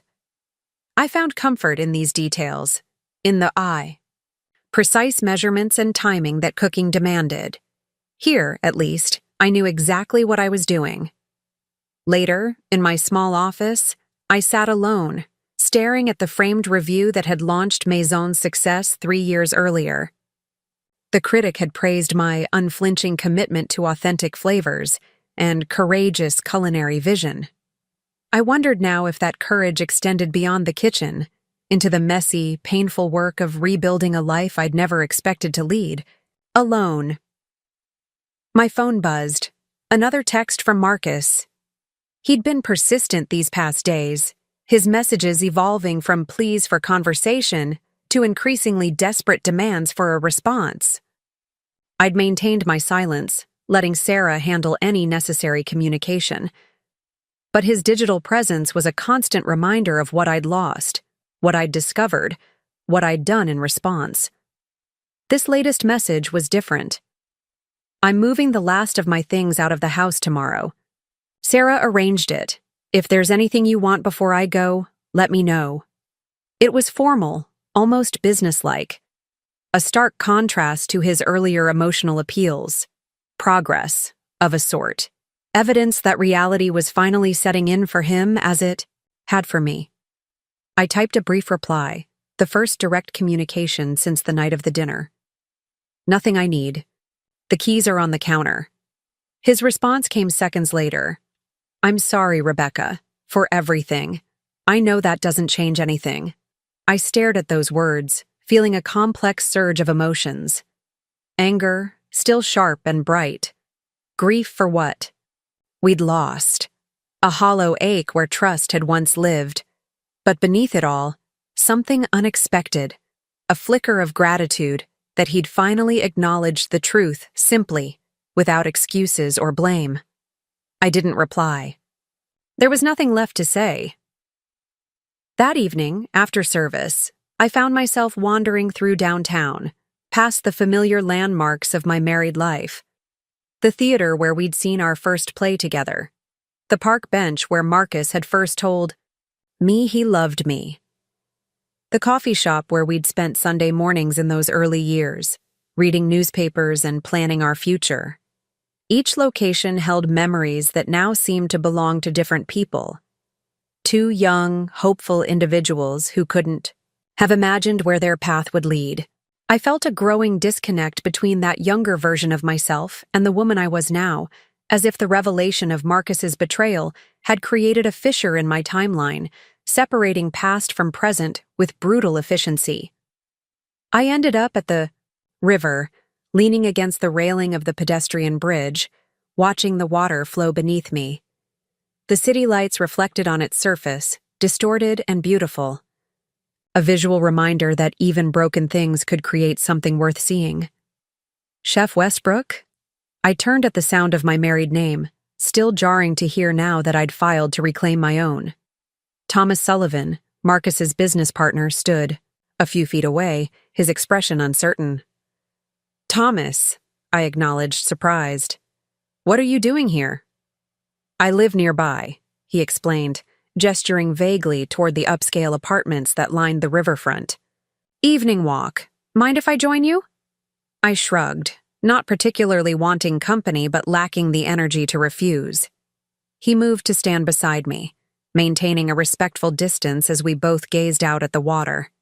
"I wanted to thank you," he said, after a moment of silence, "for what you did at the dinner." I glanced at him, startled. "Thank me? For publicly exposing your partner's affair and potentially damaging your firm's relationship with a major client? That seems unexpected," Thomas smiled grimly. "The Robertsons are still with us, actually. They requested a different project. Lead, understandably, but they were impressed with how transparently we handled the fallout." "And how did you handle it?" "Marcus is taking a leave of absence from the firm," he replied carefully. "We're discussing a more permanent arrangement. His judgment issues have caused concerns beyond just the Robertson project." I absorbed this information with mixed feelings. I hadn't set out to damage Marcus's career, but I couldn't pretend to be sorry that his actions were having professional consequences. "That wasn't my intention," I said finally. The dinner was about truth, not revenge. "I know." Thomas turned to face me directly. "That's what made it so powerful. You didn't rage or accuse or make a scene. You simply presented the facts, incontrovertible, and let everyone draw their own conclusions. Put that way, it sounded almost clinical, a dispassionate exercise in truth-telling. But we both knew it had been anything but. The calculated nature of my revelation had been driven by profound pain, by a desperate need to reclaim some measure of control in a situation where I'd been rendered powerless. "How's Sophia?" I asked suddenly, surprising myself with the question. Thomas looked uncomfortable. "I wouldn't know. She's no longer working with the firm." "I see. For what it's worth," he added hesitantly, "I don't think she knew the full extent of the situation. Not that it excuses anything." I nodded, unsure why this information mattered. To me. Perhaps some part of me needed to believe that not everyone involved had been deliberately cruel, that Sophia, too, had been manipulated by Marcus's skilled deceptions. "Rebecca," Thomas said, using my first name now, his tone gentler. "What you're going through. It's unimaginable. If there's anything I can do, professionally or personally—" "Thank you," I replied, touched by the unexpected offer. "But I'm handling it?" "Of course you are." He smiled slightly. "Anyone who could orchestrate that dinner with such precision isn't someone who falls apart easily." His words, meant as a compliment, struck an uncomfortable chord. Was that how people saw me now? The wronged wife who'd executed a flawless revenge? The strong woman who'd exposed her husband's affair with surgical precision? Those narratives weren't entirely wrong, but they missed the depths of what I'd experienced, what I was still working through. After Thomas left, I remained on the bridge, thinking about perceptions and reality, about the stories we tell ourselves and others. I'd crafted a particular story at that dinner, one of betrayal exposed, of dignity maintained in the face of humiliation. But the full truth was messier, more nuanced. What no one had seen were the nights I'd spent crying alone in hotel rooms, the moments of paralyzing doubt about my worth, my judgment, my future, the visceral rage that sometimes overwhelmed me when I remembered how thoroughly I'd been deceived. Those elements didn't fit the narrative of the composed, calculating woman who had served divorce papers alongside chocolate soufflés. Yet both versions were true. I was both broken and resilient, vengeful and just, deeply wounded and determinedly healing. By the time I returned to my hotel room that night, a decision had crystallized in my mind. I couldn't continue living in suspension, caught between my married past and uncertain future. The hotel, while comfortable, was a transitional space, neither fully mine nor truly temporary. I needed to establish something new, something entirely my own.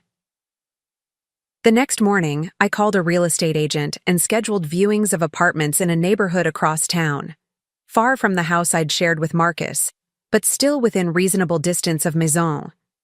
It was time to put down new roots, to create a space unshadowed by memories of betrayal. Later that day, between apartment viewings, I received a call from Sarah.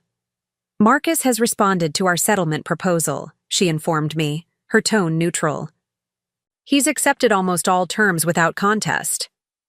Almost all?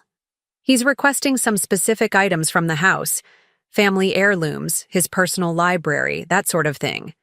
Nothing unreasonable. And, she hesitated, he's asking about the lake house, our weekend retreat, the small cabin Marcus had inherited from his parents and we'd lovingly renovated together. The place where, according to his journal, he'd taken Sophia while telling me he was at conferences. "What about it?" I asked, my voice tighter than I intended.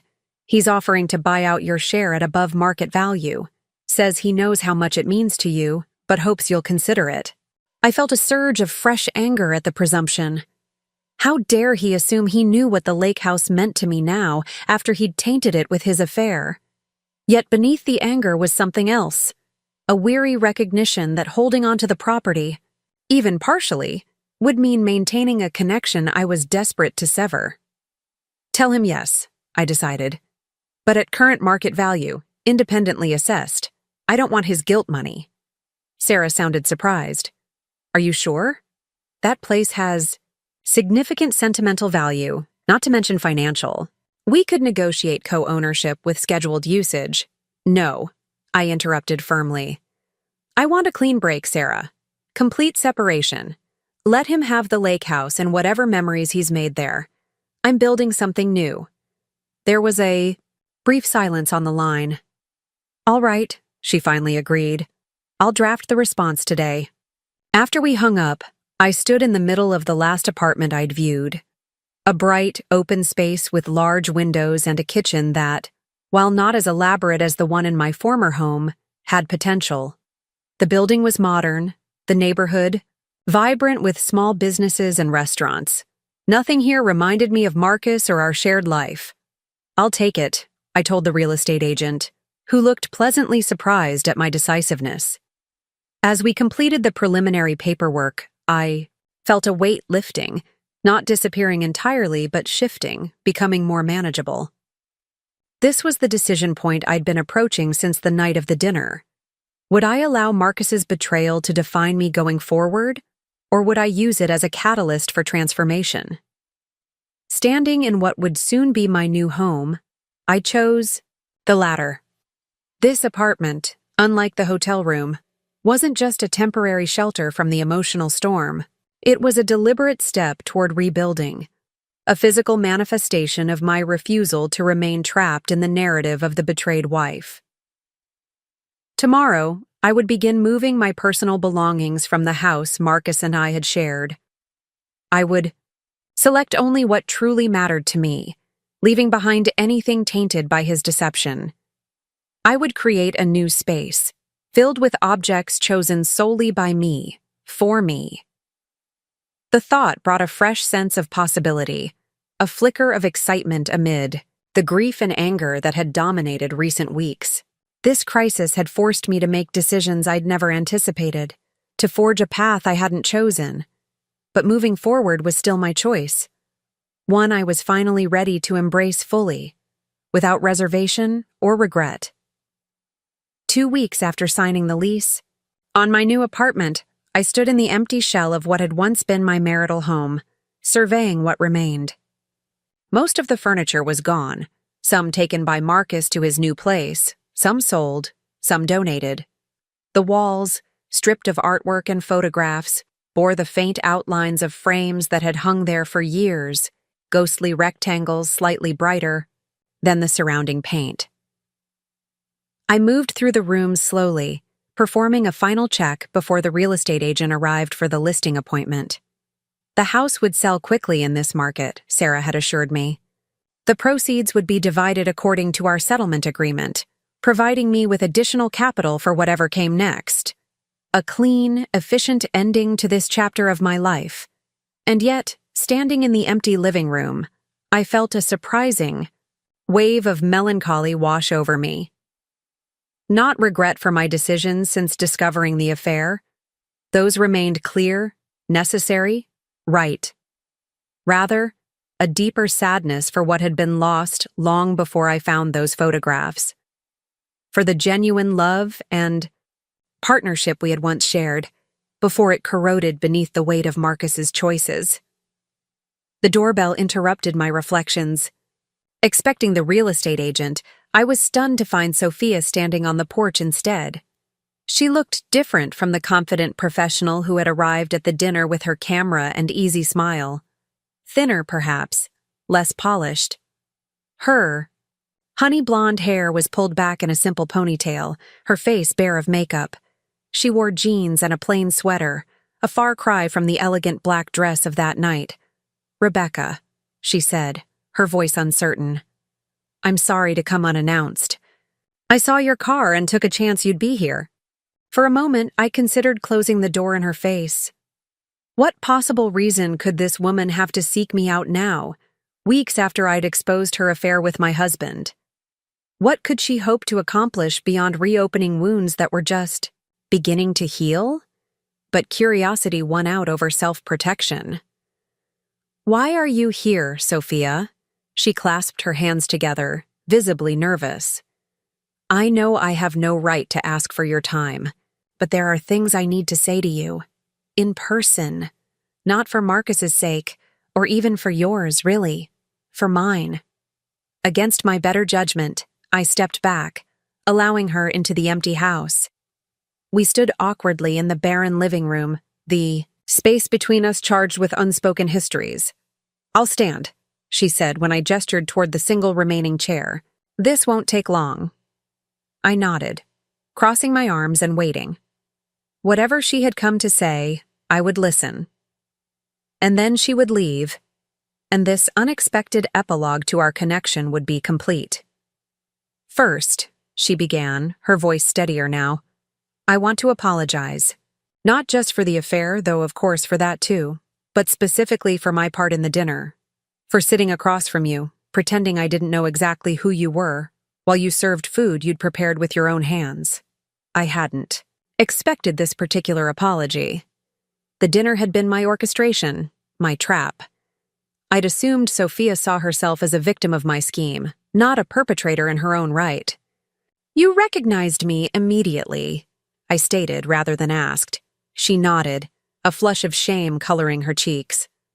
"Of course I did. I spent an entire day photographing your wedding. I knew exactly who you were when Marcus suggested the dinner at your restaurant. She trailed off, searching for words. "I convinced myself it was somehow okay, that you must know about us, that you had some arrangement." "An arrangement," I repeated flatly. "It sounds ridiculous now," she admitted. Delusional even. But I needed to believe it. The alternative was acknowledging I was helping a man betray his wife in the most intimate way possible. A woman whose wedding I had documented, whose joy I had captured on what should have been one of the happiest days of her life. The raw honesty in her voice caught me off guard. I had expected justifications, perhaps even accusations, not this clear-eyed assessment of her own moral failures. "Why tell me this now?" I asked, genuinely curious. "The damage is done. Marcus and I are divorced. You and I will never see each other again after today." Sophia met my gaze directly. "Because you deserve the truth. All of it. And because I need to say it out loud, to you, to have any hope of forgiving myself someday." She took a deep breath, as if gathering courage for what came next. "The second thing I came to tell you is that it's over between Marcus and me." It ended the night of the dinner. This news wasn't entirely surprising. I had suspected their relationship wouldn't survive the public exposure of its origins, but I felt an unexpected twinge of something like sympathy for her. She had lost too, albeit through her own choices. "That's not why I'm here," she added quickly, noticing my expression. "I'm not seeking sympathy or trying to create some bond between us as women he's hurt. What he did to you is incomparable to anything I've experienced." I entered our relationship with open eyes, however clouded by self-deception. I appreciated her clarity on this point. The last thing I wanted was to be cast alongside her as fellow victims of Marcus's charm, as if our experiences were somehow equivalent.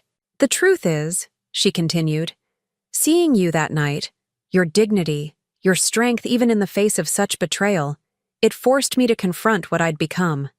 The person I'd allowed myself to be. Someone who could rationalize participating in the destruction of another woman's marriage." Her words hung in the empty room, raw and unvarnished. I found myself remembering what Marcus had first said about her photography, that she captured real emotions, not just posed smiles. Perhaps that capacity for seeing truth extended beyond her camera work, at least now that self-interest no longer clouded her vision. "I'm not asking for forgiveness," Sophia said firmly. "I don't expect it, and I'm not sure I deserve it. But I wanted you to know that what you did that night, as painful and humiliating as it was for all involved, ultimately forced a reckoning. That was necessary, at least for me."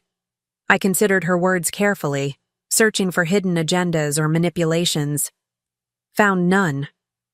Just a woman trying, however imperfectly, to make sense of her role in a painful situation, to extract some meaning from the wreckage of poor choices.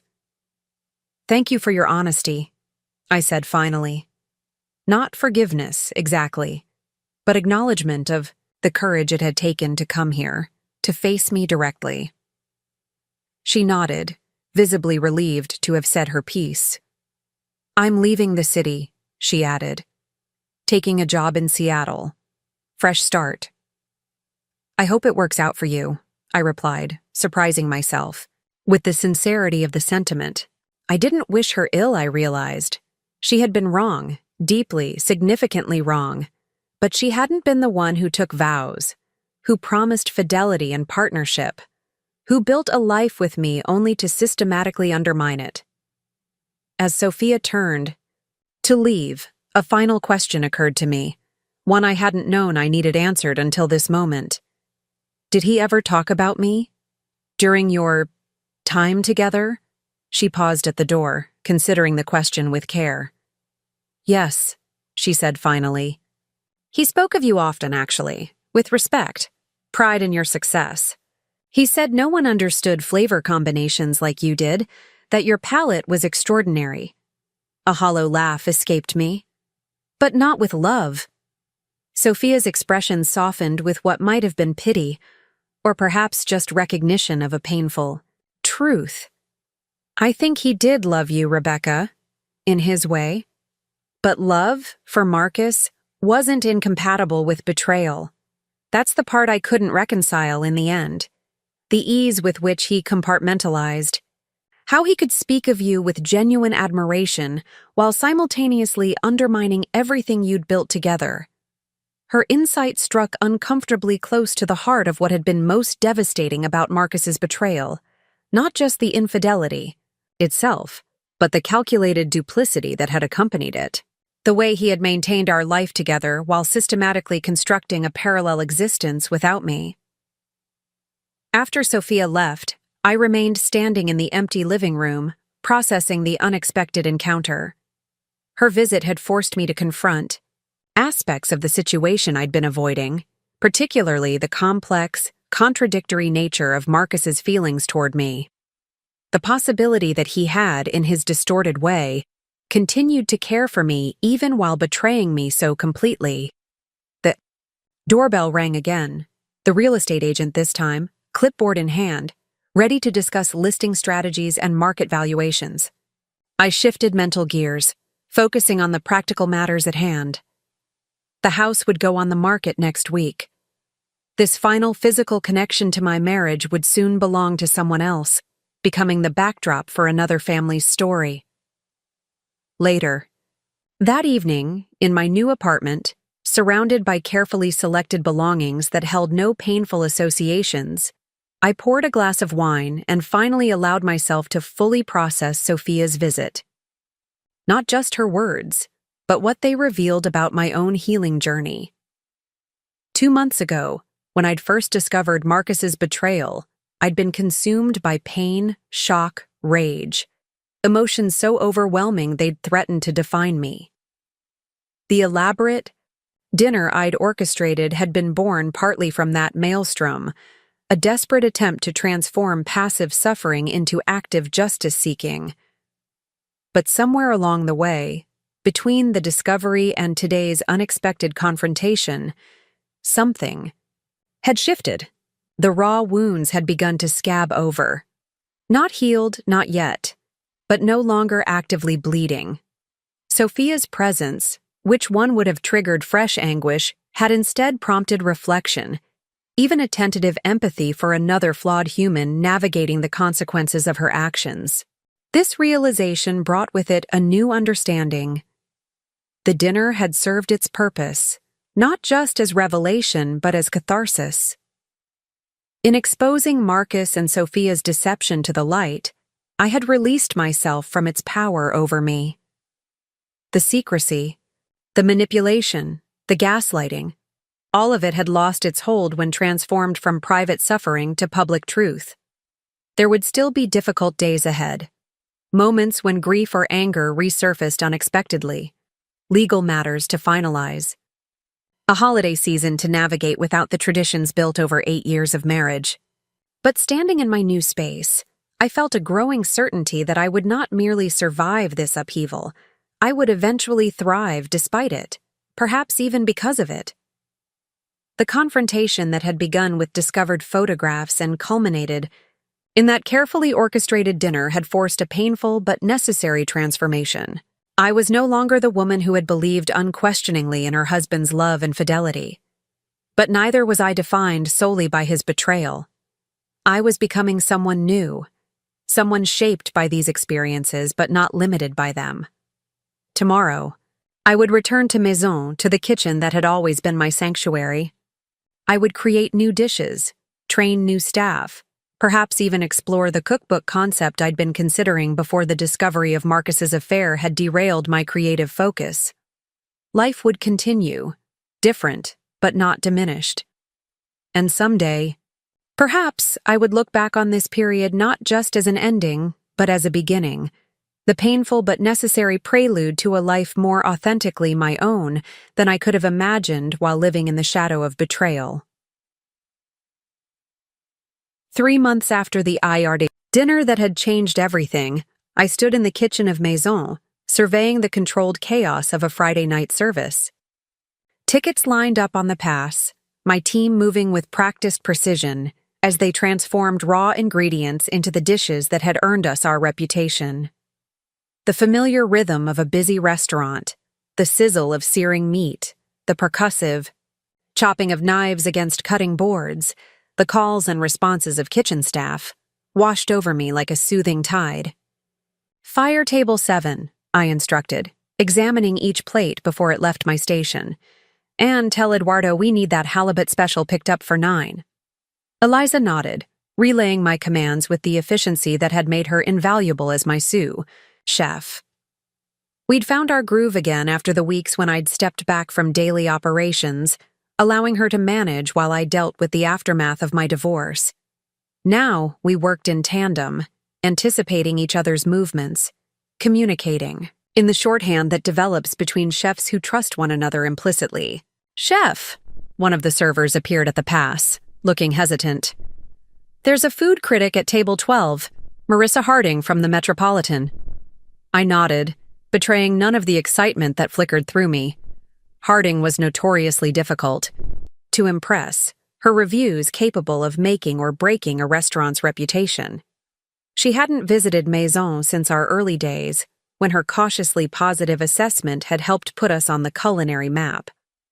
A return visit now could elevate us to a new level, if we impressed her. Let's send an amuse-bouche, I decided. The scallop with citrus foam and that new micro-herb blend. As the kitchen pivoted to accommodate this special attention, I felt a familiar surge of creative energy.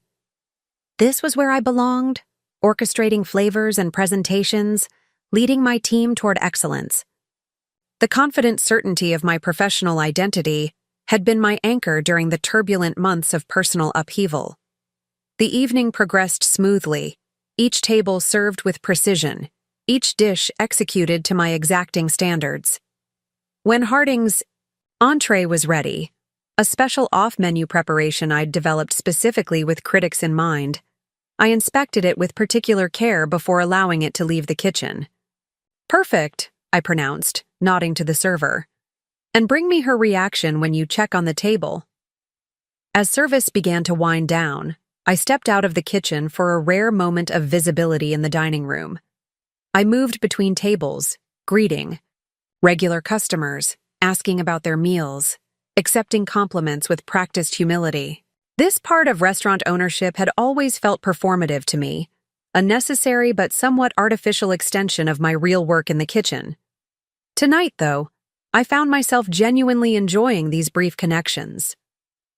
The lamb was extraordinary, an older gentleman told me, clasping my hand warmly. "We've been coming here since you opened, and it just keeps getting better." "Thank you," I smiled, recognizing him as a longtime patron. "I'll be sure to pass that along to the team." As I made my way back toward the kitchen, I passed table 12, where Marissa Harding sat alone, making notes on her phone between bites of dessert. Our eyes met briefly, and she gave a small nod of acknowledgement, not effusive praise, but, from her, even this subtle recognition was significant. The rest of service passed in a blur of final orders and cleanup procedures. By midnight, the dining room was empty, the kitchen immaculate once more. I gathered my team for our nightly debrief, highlighting successes and addressing the few minor hitches we'd encountered. "Excellent work tonight," I concluded, "especially with Harding's table. Whatever she writes, know that you all performed at the highest level."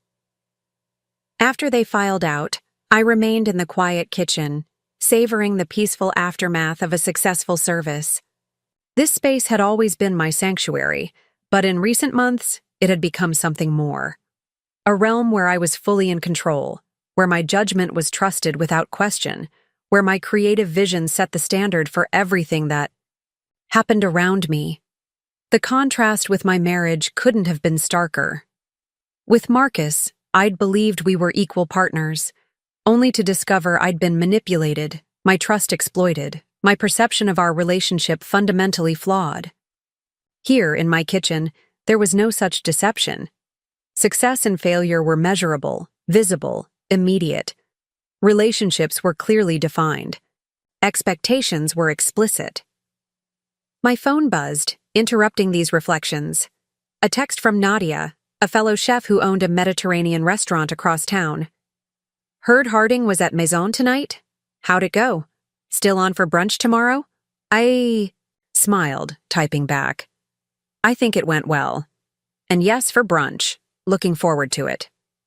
This was another change in recent months, the expansion of my social circle beyond the insular world Marcus and I had inhabited together. I'd begun cultivating friendships with other women in the industry, relationships based on shared professional experiences rather than the couple-centered socializing that had dominated my married life. Nadia had been particularly supportive, having gone through her own divorce several years earlier. "The restaurant saved me," she'd told me over drinks one night.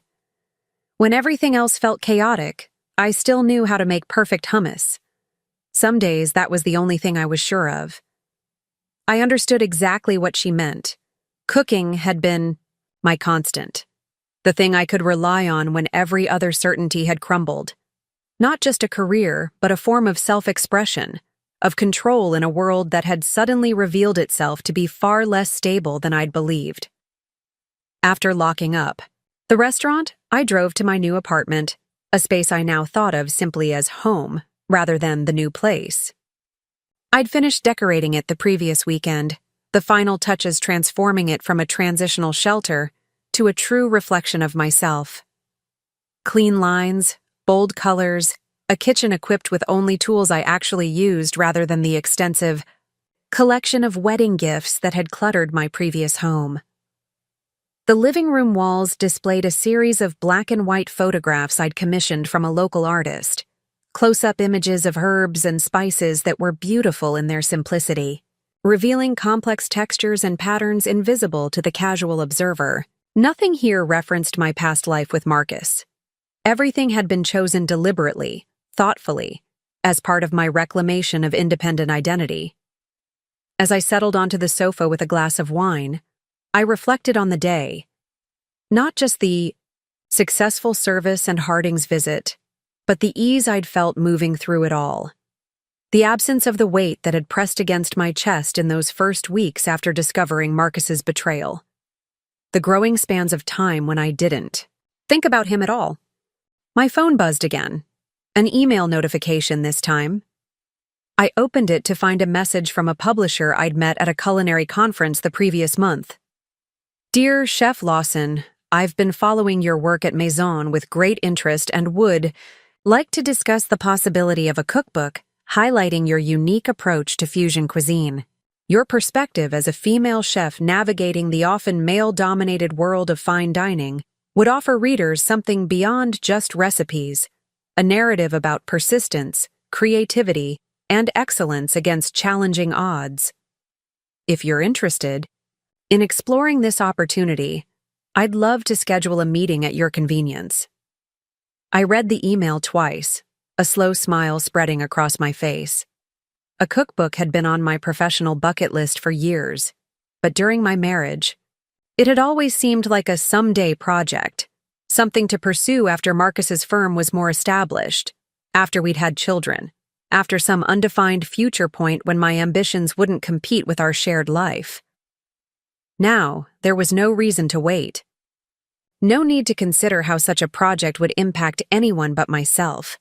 No requirement to balance my professional advancement against a partner's ego or convenience. The decision was mine alone, as were all decisions in my life now, for better or worse. I typed a quick, enthusiastic response, suggesting several dates for an initial meeting. Then I set my phone aside and leaned back, allowing myself to fully appreciate this moment of possibility. The cookbook proposal wasn't just a professional opportunity, it was tangible evidence of the new life I was building, one unencumbered by deception or compromise. The next morning, I met Nadia for brunch at a small cafe halfway between our respective restaurants.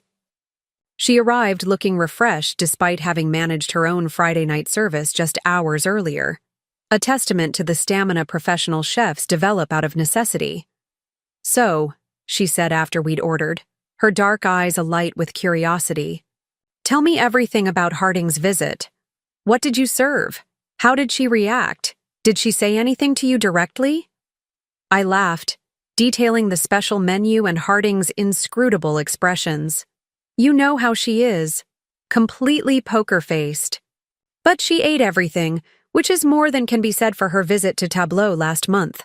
God, yes, Nadia grimaced. Poor Miguel, she sent back 3 dishes and left halfway through the tasting menu. He's still recovering. Our conversation flowed easily, moving from industry gossip to menu planning for the upcoming season, to the challenges of staff management during the busy summer months. It was refreshing to talk shop with someone who truly understood the peculiar pressures and joys of restaurant ownership, who didn't need explanations or context for the daily triumphs and frustrations. By the way, Nadia said as our food arrived, I have a proposition for you. The Culinary Institute is looking for guest instructors for their summer intensive program. I've done it the past 2 years, but I'm taking some time off in July to visit family in Lebanon. I recommended you as my replacement. I paused, fork halfway to my mouth. Teaching? I've never considered it. You'd be brilliant, she insisted. Your technical skills are impeccable, and you have a way of explaining complex techniques that makes them accessible. The students would benefit enormously from your perspective. I considered the idea. Teaching would require a different skill set than restaurant management, pushing me beyond my comfortable expertise into new territory. It would mean delegating more responsibility to Eliza during the classes, trusting her to maintain Maison standards in my absence. But it would also offer intellectual stimulation, a chance to articulate the culinary philosophy I'd developed over years of professional cooking. "I'm intrigued," I admitted. "Tell me more about the time commitment and what exactly they're looking for." As Nadia outlined the details, I felt a familiar spark of excitement at the prospect of a new challenge. This was what taking back control looked like, not just reclaiming what had been taken from me during my marriage, but actively expanding into new areas of growth and influence, creating opportunities rather than simply responding to circumstances. "I'll do it," I decided. "It sounds like exactly what I need right now." Nadia beamed, raising her coffee cup in a mock toast. "To Chef Lawson, culinary educator extraordinaire," laughed, clinking my cup against hers. "Let's not get ahead of ourselves. The students might hate me." "Impossible," she declared confidently. "You're too good at what you do. And more importantly, you're authentic. Students respond to that more than anything else." Authentic. The word resonated unexpectedly. For so long, I'd lived adjacent to a fundamental inauthenticity, a marriage that appeared solid while being hollow at its core. Now, rebuilding my life on my own terms, authenticity has become both a guiding principle and a healing practice. Every choice made from genuine desire, rather than obligation or expectation, felt like another step toward wholeness. After brunch, energized by good food and better company, I found myself drawn not to my apartment, but to the farmers' market that operated on Saturdays in the Central Plaza. Walking among the stalls, inhaling the earthy scents of fresh produce and fragrant herbs, I felt a surge of creative inspiration. New dishes began forming in my mind, possibilities sparked by the vibrant colors and textures surrounding me. I purchased armfuls of seasonal vegetables, artisanal cheeses, freshly baked bread, not following any particular recipe or meal plan, but simply responding to what called to me in the moment. This, too, was part of taking back control, allowing spontaneity and joy to guide my choices rather than rigid expectations or external demands. As I drove home with my market treasures, I realized I was humming, a small but significant indication of my state of mind. The road ahead still held challenges, certainly. But for the first time since discovering those damning photographs in Marcus's portfolio, I felt genuinely optimistic about the future. My future, shaped by my own hands, reflecting my own values and ambitions.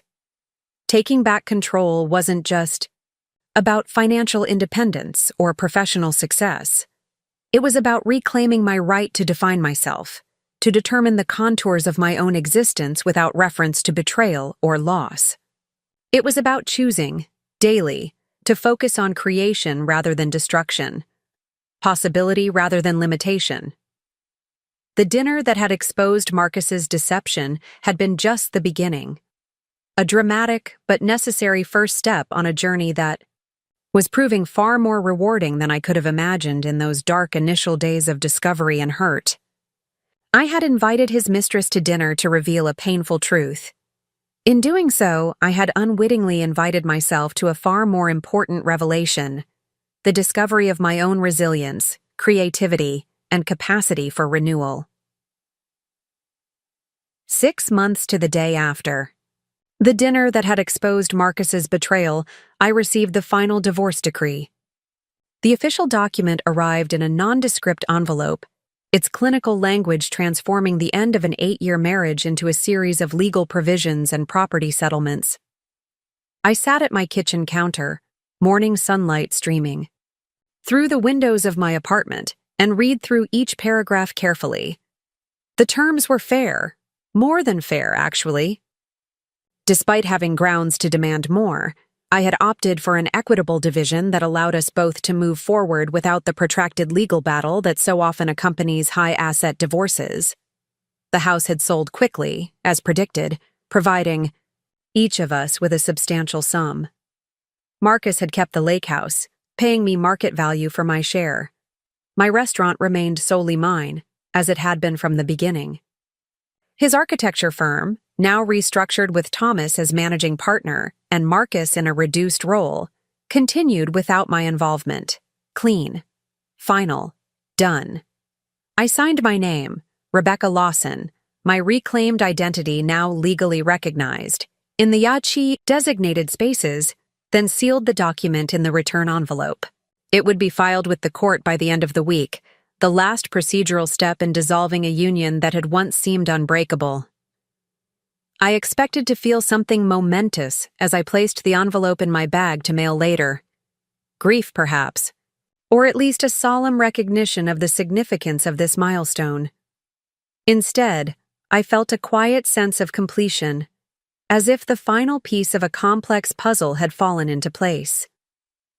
The legal divorce was merely catching up to the emotional separation that had begun the moment I discovered those photographs. My phone chimed with a calendar reminder, 11 a.m., meeting with HarperCollins, Cookbook. I smiled, gathering my portfolio and the sample chapter I'd prepared over the past weeks. The cookbook project had evolved from a tentative possibility to a concrete undertaking, with a signed contract and advance that had exceeded my expectations. Fusion, Traditions Reimagined by Chef Rebecca Lawson, was slated for publication the following fall, featuring not just recipes, but essays on my culinary philosophy and professional journey. As I stepped outside, the crisp autumn air carried the scent of fallen leaves and possibility. I decided to walk the 15 blocks to the publishing house offices, using the time to mentally organize my thoughts for the meeting. The creative direction had been established in our initial discussions, but today we would finalize the photographer, selection and review the proposed layout for the first chapter. My pace was brisk, energized by anticipation rather than anxiety. This project represented more than just professional advancement. It was tangible evidence of my new independence, my ability to pursue opportunities on my own terms. Halfway to my destination, I passed a familiar figure emerging from a coffee shop, Thomas Sullivan, Marcus's business partner, juggling a cardboard tray of drinks and a briefcase. He spotted me at almost the same moment, his expression registering surprise followed by a genuine smile. "Rebecca," he called, veering toward me. "Good to see you." "Thomas," I nodded, pausing on the sidewalk. "How are you?" "Busy as ever." "Heading to a client presentation." He gestured with the coffee tray. "Liquid courage for the team." I smiled, recognizing the pre-presentation ritual from Marcus's early days at the firm. "The Westford project?" "Finally breaking ground next month," he confirmed. "Actually, I've been meaning to call you. We've commissioned a large-scale installation for the atrium, something culinary-themed to complement the restaurant spaces. I thought you might have recommendations for artists who understand food as more than just pretty imagery." The request surprised me, not just that he would think of me for such a consultation, but that he would reach out at all, given my history with his partner.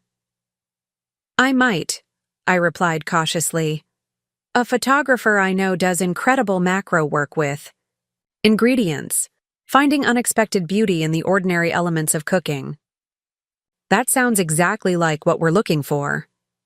Thomas shifted the coffee tray, freeing one hand to reach into his jacket pocket for a business card. "Would you mind sending me their information?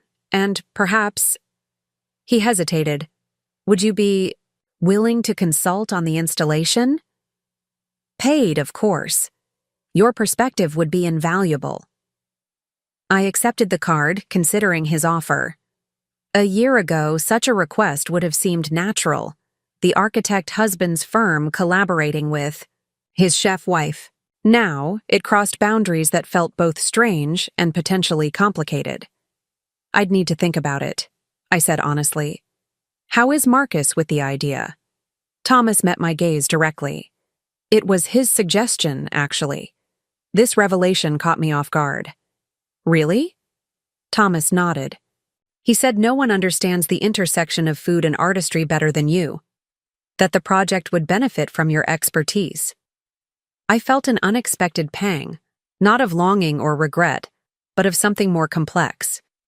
Recognition, perhaps, that despite everything that had happened between us, Marcus still respected my professional abilities, still saw value in what I had to offer beyond our broken marriage. "I'll think about it," I repeated more softly, "and I'll send you the photographer's information regardless." "Thank you." Thomas glanced at his watch. "I should go. Client's waiting. But it really is good to see you, Rebecca. You look well?" "I am well," I replied, realizing the truth of it as I spoke. "Better than I expected to be, actually." He smiled, a hint of sadness in his eyes.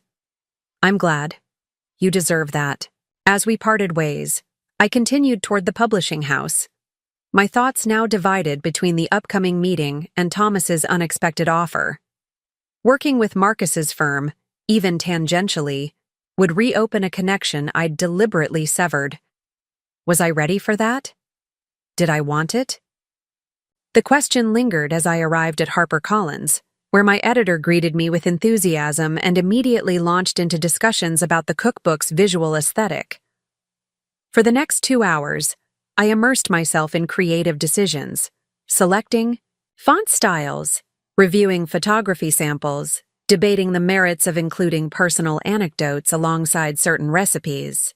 "We want readers to connect with you," my editor insisted. "The recipes are extraordinary, but it's your story that will make this cookbook stand out." "My story?" I echoed, considering which parts of that story belonged in a public document. Certainly my culinary training, my approach to fusion cuisine, my experiences building Maison from concept to successful restaurant. But what about the personal journey that had shaped the past year? The discovery of betrayal, the dinner that had exposed it, the rebuilding that had followed? "Not the divorce specifically," my editor clarified, reading my expression.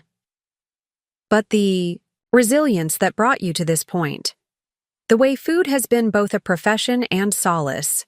The philosophy that informs how you create in the kitchen and, by extension, how you've recreated your life." Put that way, it made sense. My personal upheaval has profoundly influenced my cooking over recent months, driving me toward bolder flavors, more ambitious combinations, a fearlessness in breaking conventional rules. The cookbook could reflect this evolution without detailed exposés of Marcus's infidelity or my orchestrated revelation. "I can work with that," I agreed. "A chapter on culinary resilience, how techniques for recovering broken sauces might apply to life beyond the kitchen." My editor's eyes lit up. "Exactly. That's exactly the kind of connection readers will respond to." By the time we concluded the meeting, I felt newly invigorated about the project. This wouldn't just be a collection of recipes, but a creative manifesto, a statement about transformation, adaptation, and the art of beginning again when necessary. Outside, the afternoon had turned gloriously golden, the kind of perfect autumn day that seemed designed for reflection. Instead of heading directly back to my apartment, I detoured to the riverfront park where I'd encountered Thomas months earlier. The water sparkled under the sunlight, leaves in vibrant shades of red and gold drifting across its surface. I found an empty bench and sat, watching the scene with a photographer's eye, noting how light and shadow played across the water, how colors intensified and mellowed depending on the angle of the sun. This awareness of beauty in ordinary moments had been one of the unexpected gifts of the past year. When everything familiar had been stripped away, I'd developed a heightened appreciation for what remained, what could still be discovered. As I sat there, my phone buzzed with an incoming call. The screen displayed a name I hadn't expected to see: Marcus. I hesitated, my thumb hovering over the screen. We hadn't spoken directly since the final confrontation after the dinner. All subsequent communication filtered through attorneys and written documents. What could he possibly want now? With the divorce finalized and our lives firmly separated, curiosity won out. I accepted the call. Rebecca. His voice sounded exactly as I remembered. Deep, slightly hesitant, the familiar cadence immediately triggering a cascade of memories I'd thought safely contained. Marcus, I acknowledged, keeping my tone neutral. What do you need? Nothing. He replied quickly. Thomas mentioned he saw you today. Said you're doing well. I am, I confirmed, wondering where this conversation was leading. The divorce papers are signed and ready to file. We're officially done. A pause, filled with the ambient sounds of the park around me and whatever space he occupied on the other end of the line. That's good, he said finally. Clean break. Best for both of us. Another silence stretched between us, loaded with unspoken words. Did you call just to confirm I'm doing well? I asked eventually, when it became clear he wasn't volunteering a specific purpose. No. Yes. I don't know. He sighed, a sound I'd heard countless times during our marriage, usually preceding a difficult conversation. I wanted to tell you that I'm seeing someone. Not Sophia, he added hastily. Someone new. It's recent, but it seems serious. The revelation should have hurt, I supposed. My ex-husband, not yet legally divorced, already in a serious relationship with someone new. But I felt only a mild curiosity, tinged with something close to sympathy for this unknown woman who was stepping into a role I knew so intimately, with all its hidden complexities. Why are you telling me this? I asked, genuinely puzzled. Because... He paused, searching for words. Because despite how things ended, we spent 8 years together. Because I respect you enough to want you to hear it from me, not through mutual connections or social media. Because I'm trying to do things differently this time. More honestly. I considered his explanation, turning it over in my mind for hidden agendas or manipulations. Found none. Just a man attempting, however imperfectly, to handle a delicate situation, with more integrity than he'd shown in the past. I appreciate that, I said finally.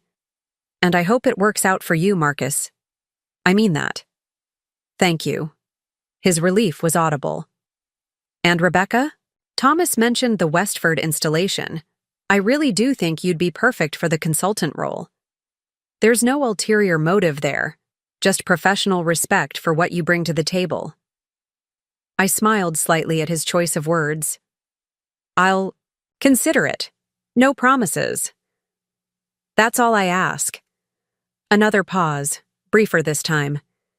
You really are doing well, aren't you? Not just saying it? The question held genuine concern, reminding me of earlier days in our relationship, before deception and betrayal had corroded what existed between us. For a moment, I glimpsed the Marcus I had fallen in love with. Thoughtful, perceptive, capable of seeing beyond his own interests. I really am, I assured him, surprised by the rush of emotions accompanying this simple truth. Better than well. Actually, I'm thriving. Good, he said softly. You deserve that, after everything. We said our goodbyes shortly after, the conversation concluding as unexpectedly as it had begun. I remained on the bench, watching a pair of ducks navigate the current, considering the strange symmetry of the timing. This call arriving on the very day I'd signed the final divorce papers. It felt like closure, in a way the legal documents hadn't quite achieved. Not forgiveness exactly, the wounds were still too fresh for that, but a kind of acceptance. A recognition that what had happened between us was now truly in the past, allowing both of us to move forward without the weight of unresolved anger or lingering attachment. As the afternoon light began to fade, I stood and continued my walk along the river, my thoughts turning from the conversation with Marcus to the evening ahead. I was hosting a small dinner party at my apartment, not for clients or professional connections, but for new friends. Nadia would be there, along with 2 other women I'd met through the Culinary Institute's teaching program, and a writer who'd interviewed me for a magazine profile and subsequently become a confidant. This, too, represented a significant change from my married life. Social gatherings then had revolved around Marcus's professional network, couples whose connection to us centered primarily on architecture and business opportunities. Now, I was building relationships based on my own interests and affinities, creating a community that reflected who I was becoming rather than who I had been. At home, I moved through the familiar ritual of dinner preparation with practiced ease. The menu was deliberately intimate, dishes designed for sharing, for prompting, conversation, for creating connections around the table. I chopped and sautéed and seasoned, the rhythmic work of cooking centering me as it always had.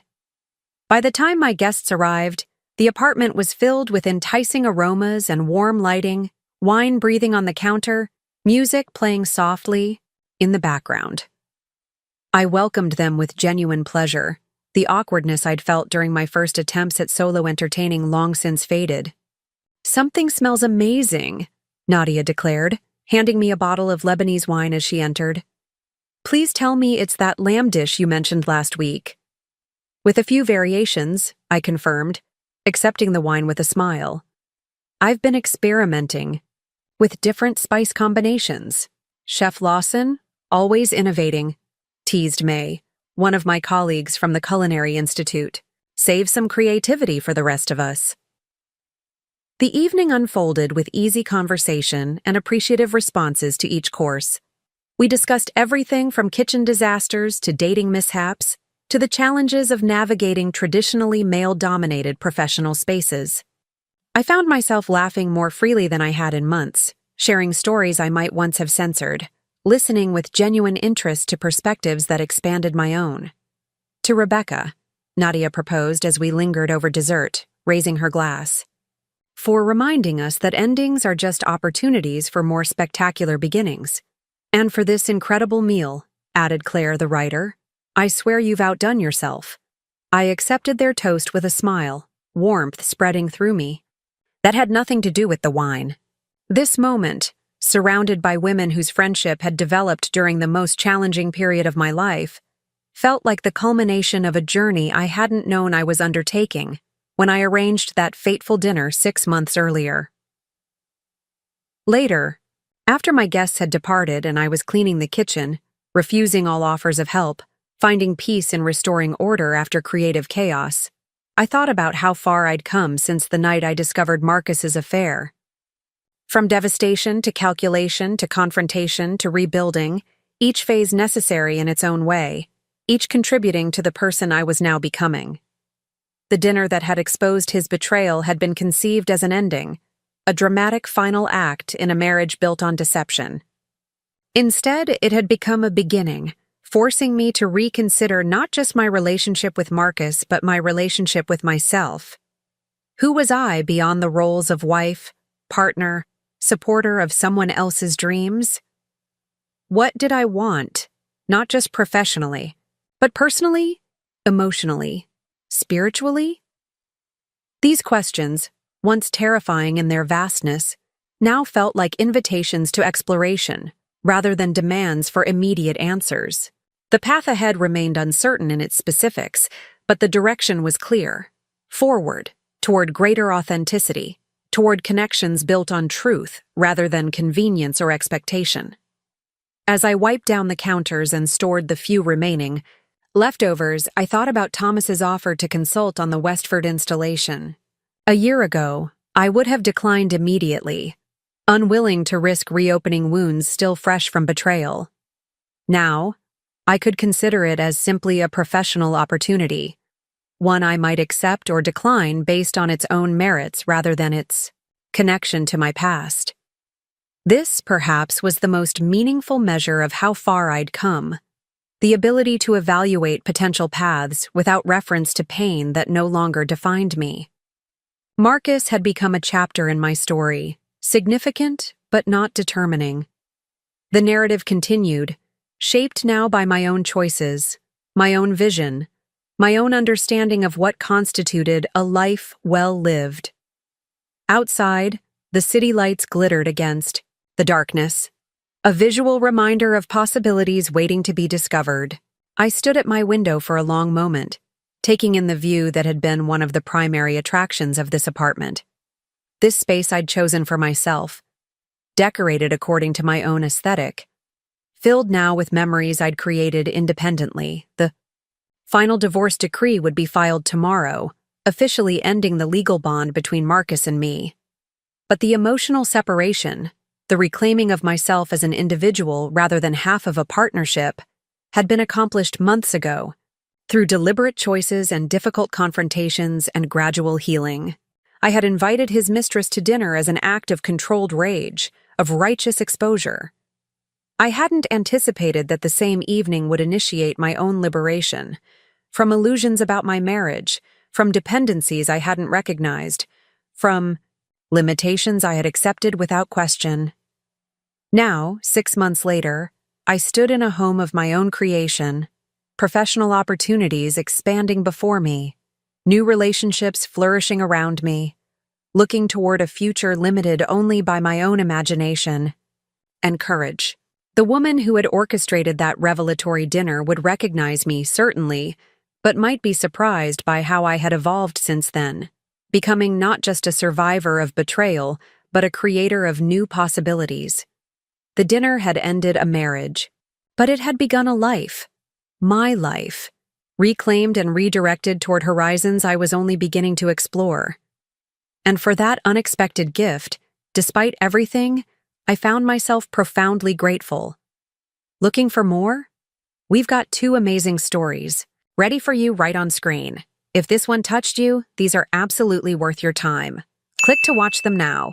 And hey, subscribe and hit that bell to never miss our latest uploads.